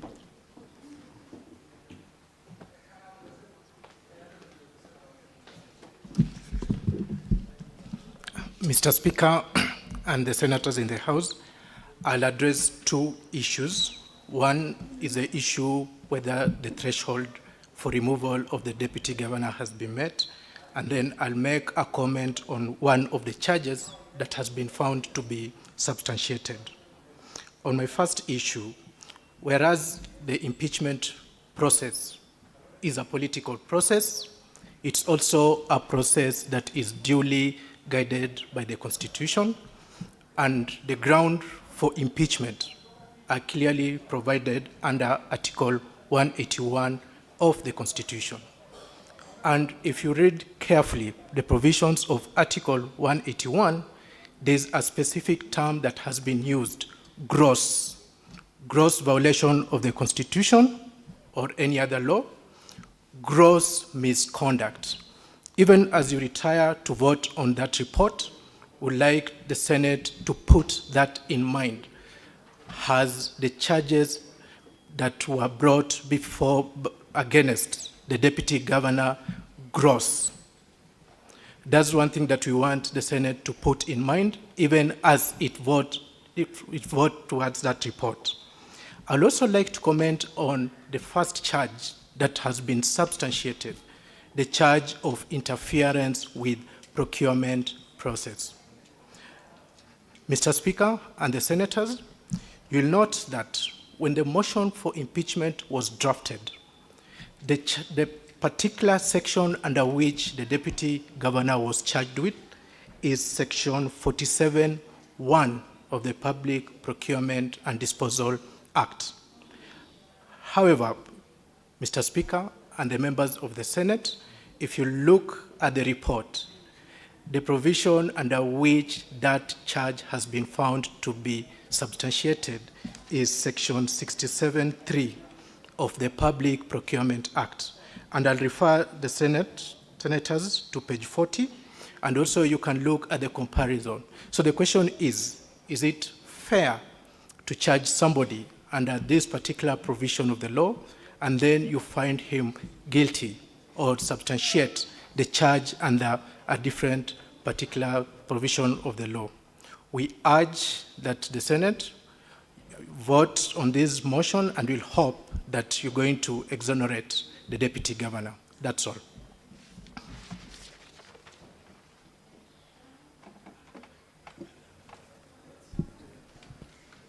Now, honorable senators, having heard the deputy governor, we shall now proceed to division. However, pursuant to Standing Order 84-2, I have to make a determination, which I hereby do, that this matter affects counties, and therefore voting shall be by delegates. Sergeant at Arms, kindly ring the division bell for 5 minutes.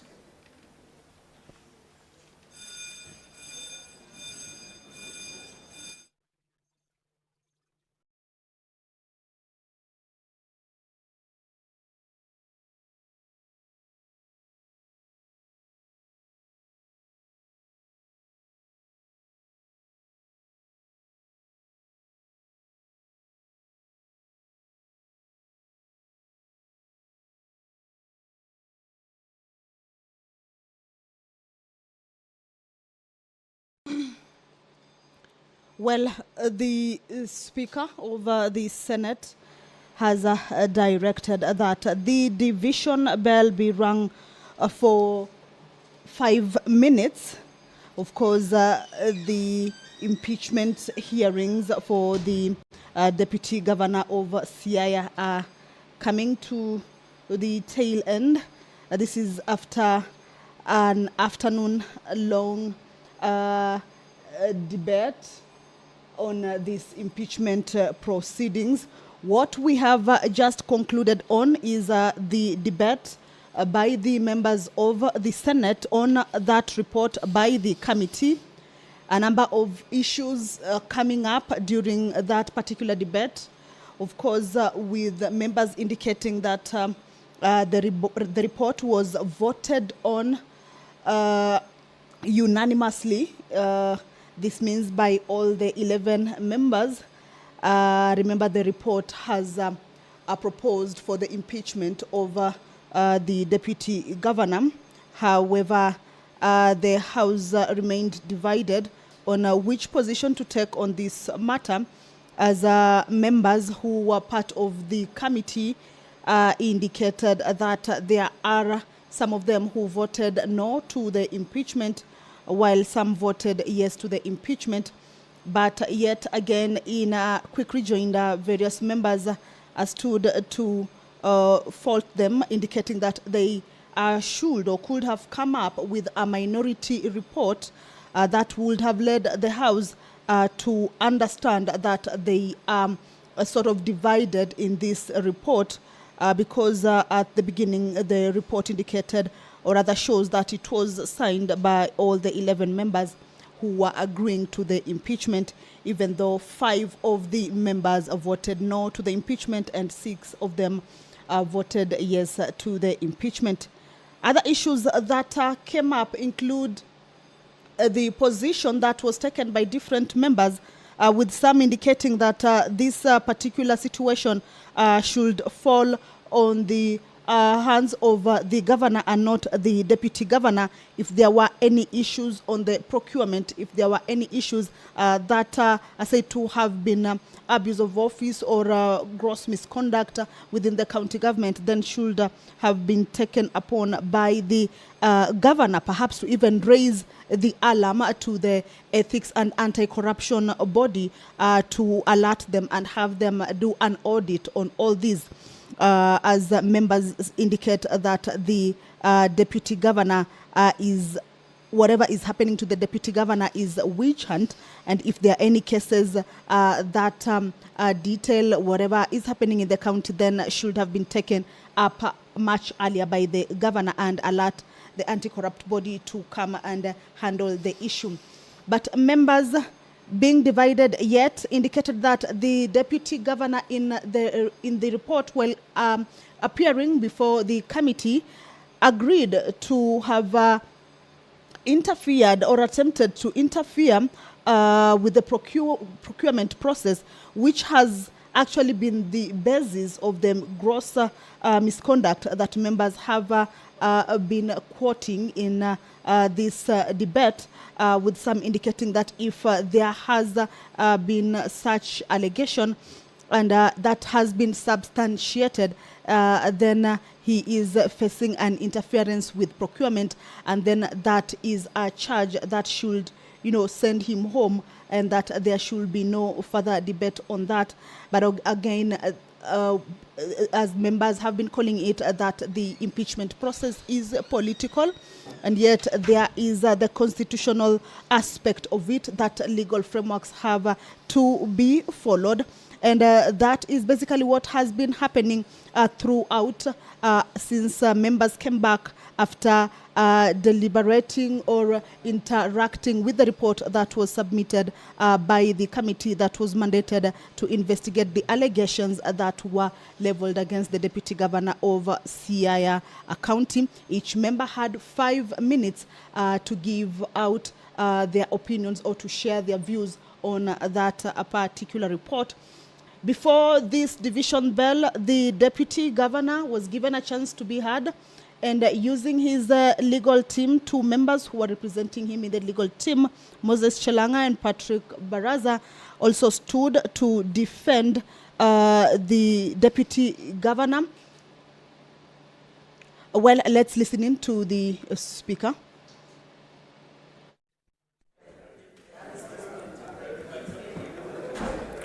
Senator Seki, kindly take your seat.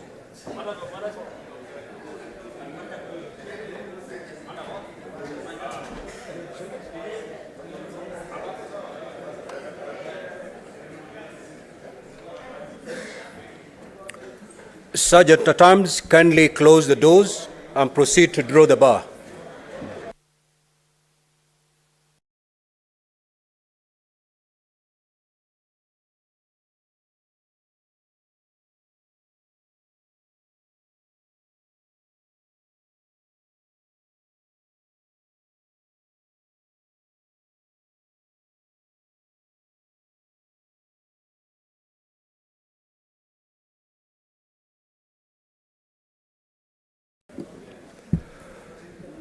Senator Kajwang.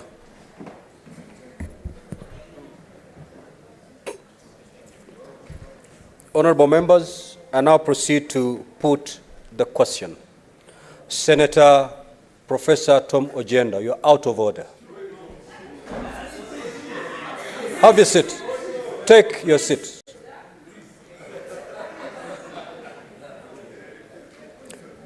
That whereas pursuant to Article 181 of the Constitution and Section 33 of the County Governments Act, on 8th June 2023, the County Assembly of Siaya approved a motion to remove from office by impeachment of Honorable William Oduol, the Deputy Governor of Siaya County. And whereas by a letter reference CASA DM/33/04, dated Friday 9th June 2023, and received in the office of the Speaker of the Senate on Saturday 10th June 2023, the Speaker of the County Assembly of Siaya conveyed the resolution of the County Assembly removing from office by impeachment of Honorable William Oduol, the Deputy Governor of Siaya County, and further forwarded to the Speaker of the Senate documents in evidence of the proceedings of the Assembly.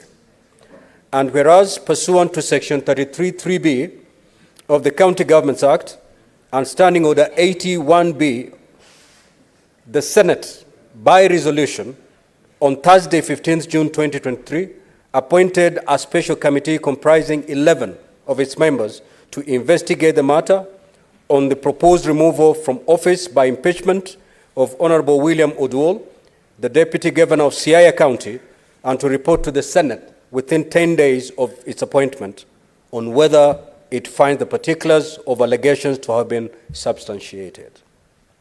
Further, whereas pursuant to Section 33(4) of the County Governments Act and Standing Order 82, the Special Committee has investigated the matter and tabled its report today, Monday, 26th June 2023.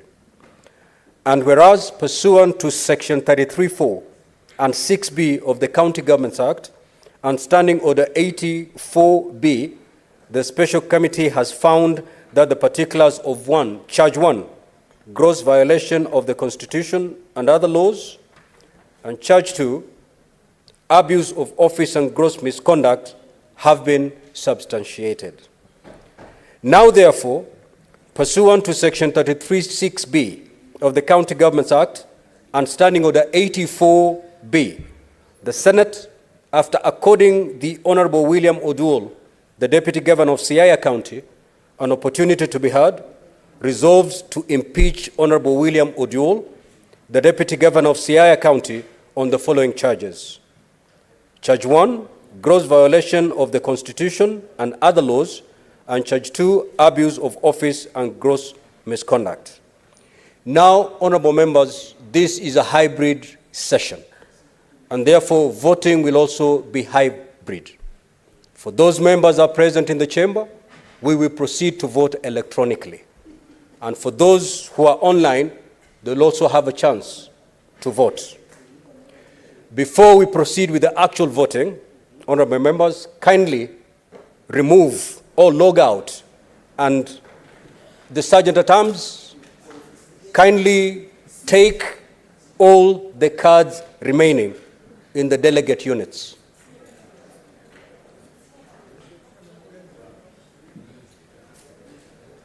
Sergeant at Arms, kindly proceed to pick all the cards that are still remaining in the delegate units after the senators have pulled out theirs.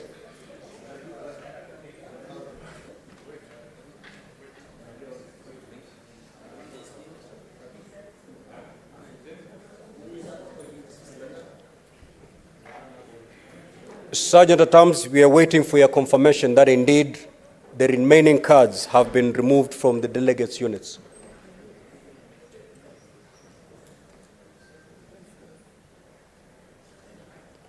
Are we done, Sergeant at Arms? Now, honorable members, kindly proceed to log back into the delegate unit. Proceed to log back. Senator Mogeni, kindly proceed, and Senator Mtata, kindly. Senator Montet, also proceed to take your chair.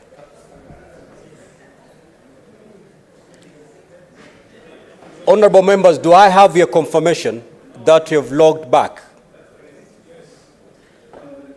Do we have that confirmation? Now,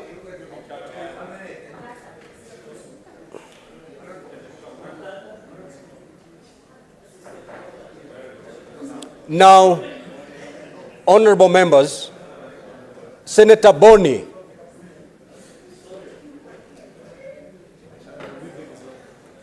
Now, honorable senators, proceed to vote by either pressing yes, no, or abstain.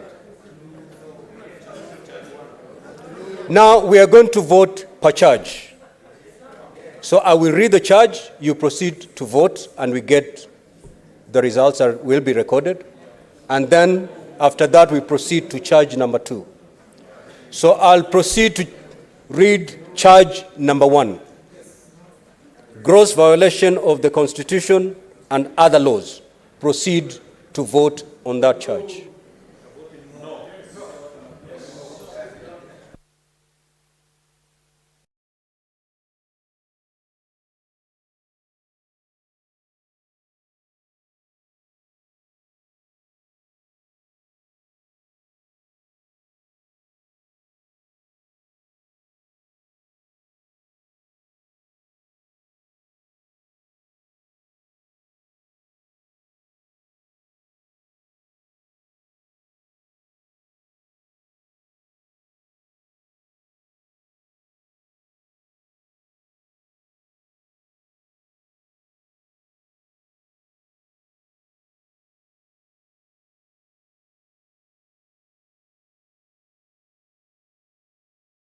Honorable Senators, Senator Chirange, the session is still on.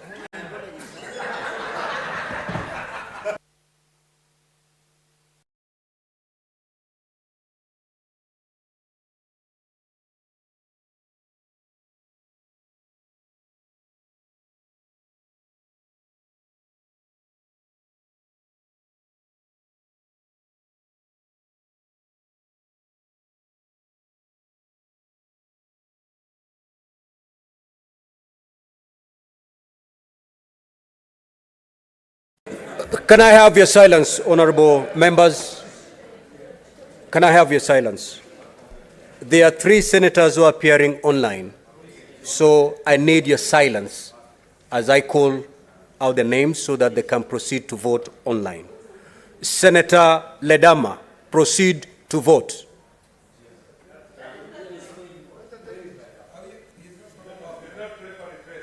I vote yes. Thank you. Honorable Senators, can I have your silence, please? Senator Kathuri, proceed to vote. Can I have your silence, Senators? Senator Kathuri, proceed to vote, please.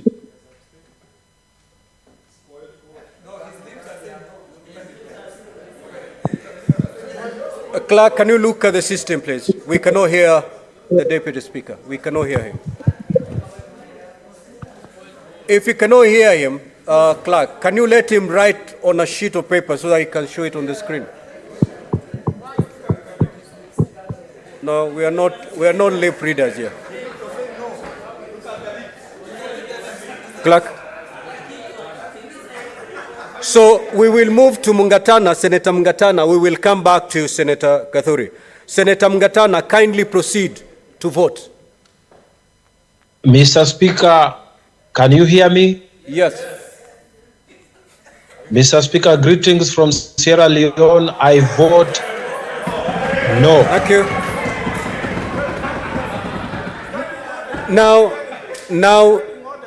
Now let's go back to Senator Kathuri. Have you fixed the system? Clerk, has the system been fixed? Senator Kathuri, proceed to vote.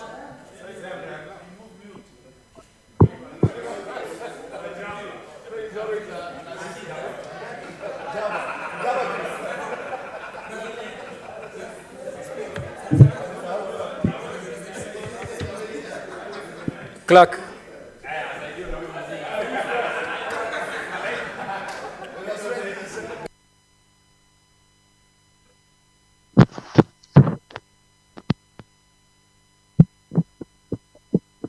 Senator, can I have your silence so that we communicate with Senator Kathuri wherever he is? Now, Senator Kathuri, we cannot hear you, but I believe you can hear the chair. Kindly proceed to take a blank sheet of paper. Well. Wonderful. So proceed to vote. We can hear you now. Honorable Speaker, I vote no.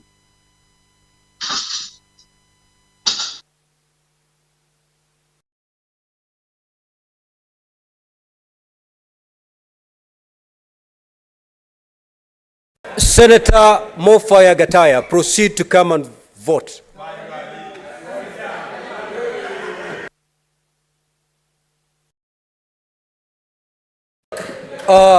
Honorable Senators, Senator Chirange, you understand the standing orders and what they provide when you're in the chamber. Kindly uphold the standing orders.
Honorable Senators, you know the standing orders have not been suspended.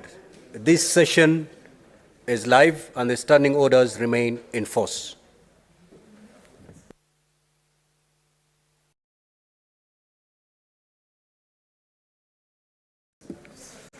Senator Cheptumo,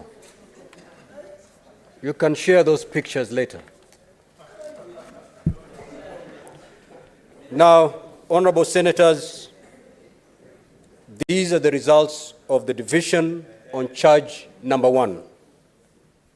The ayes 16, nays 27, abstention 0. So the nays have it.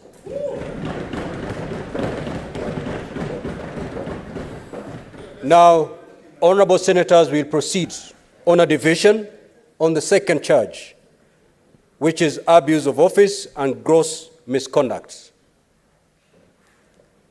Senators, kindly log in if you've not logged in and proceed to press yes, no, or abstain.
Senator Methu, Senator Chimera, Senator Chirange, you're becoming notorious.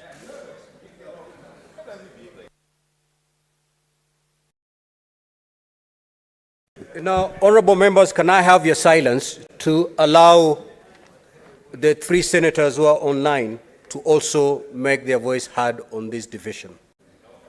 Senator Ledama, proceed to vote. Mr. Speaker, I vote yes. Senator Kathuri, proceed to vote. Mr. Speaker, I vote no. Senator Mungatana, kindly proceed to vote. Mr. Speaker, I vote no.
Now, honorable senators, on the second charge, these are the results of your division. Ayes 16, noes 27, abstention 0. So the nays have it.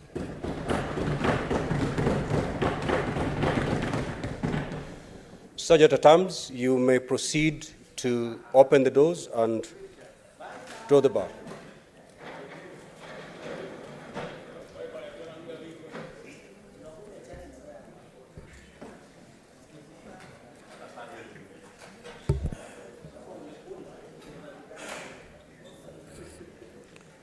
Now, honorable senators, the net effect of these votes is that pursuant to Article 181 of the Constitution, Section 33(8) of the County Government Act, and Standing Order 87 of the Senate Standing Orders, the Senate has failed to remove from office by impeachment Honorable William Oduol, the Deputy Governor of Siaya County, and that the Deputy Governor accordingly continues to hold office.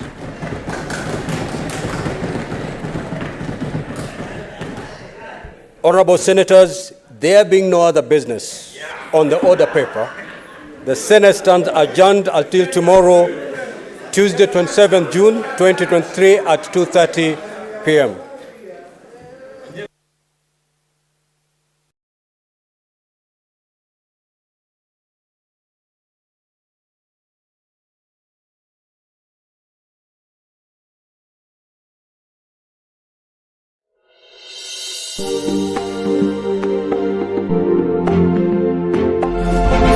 You are watching EBN TV, transforming your world. Before Christ went, he told us, go out into the world, preach this gospel, and make disciples, because it is the heartbeat of God. And that's what EBN is all about. Hi, my name is Fred Njiri. Now, some of you may be wondering now, who in the world is this? While others may be saying, I've seen that guy before. True. I've been on your screens for the last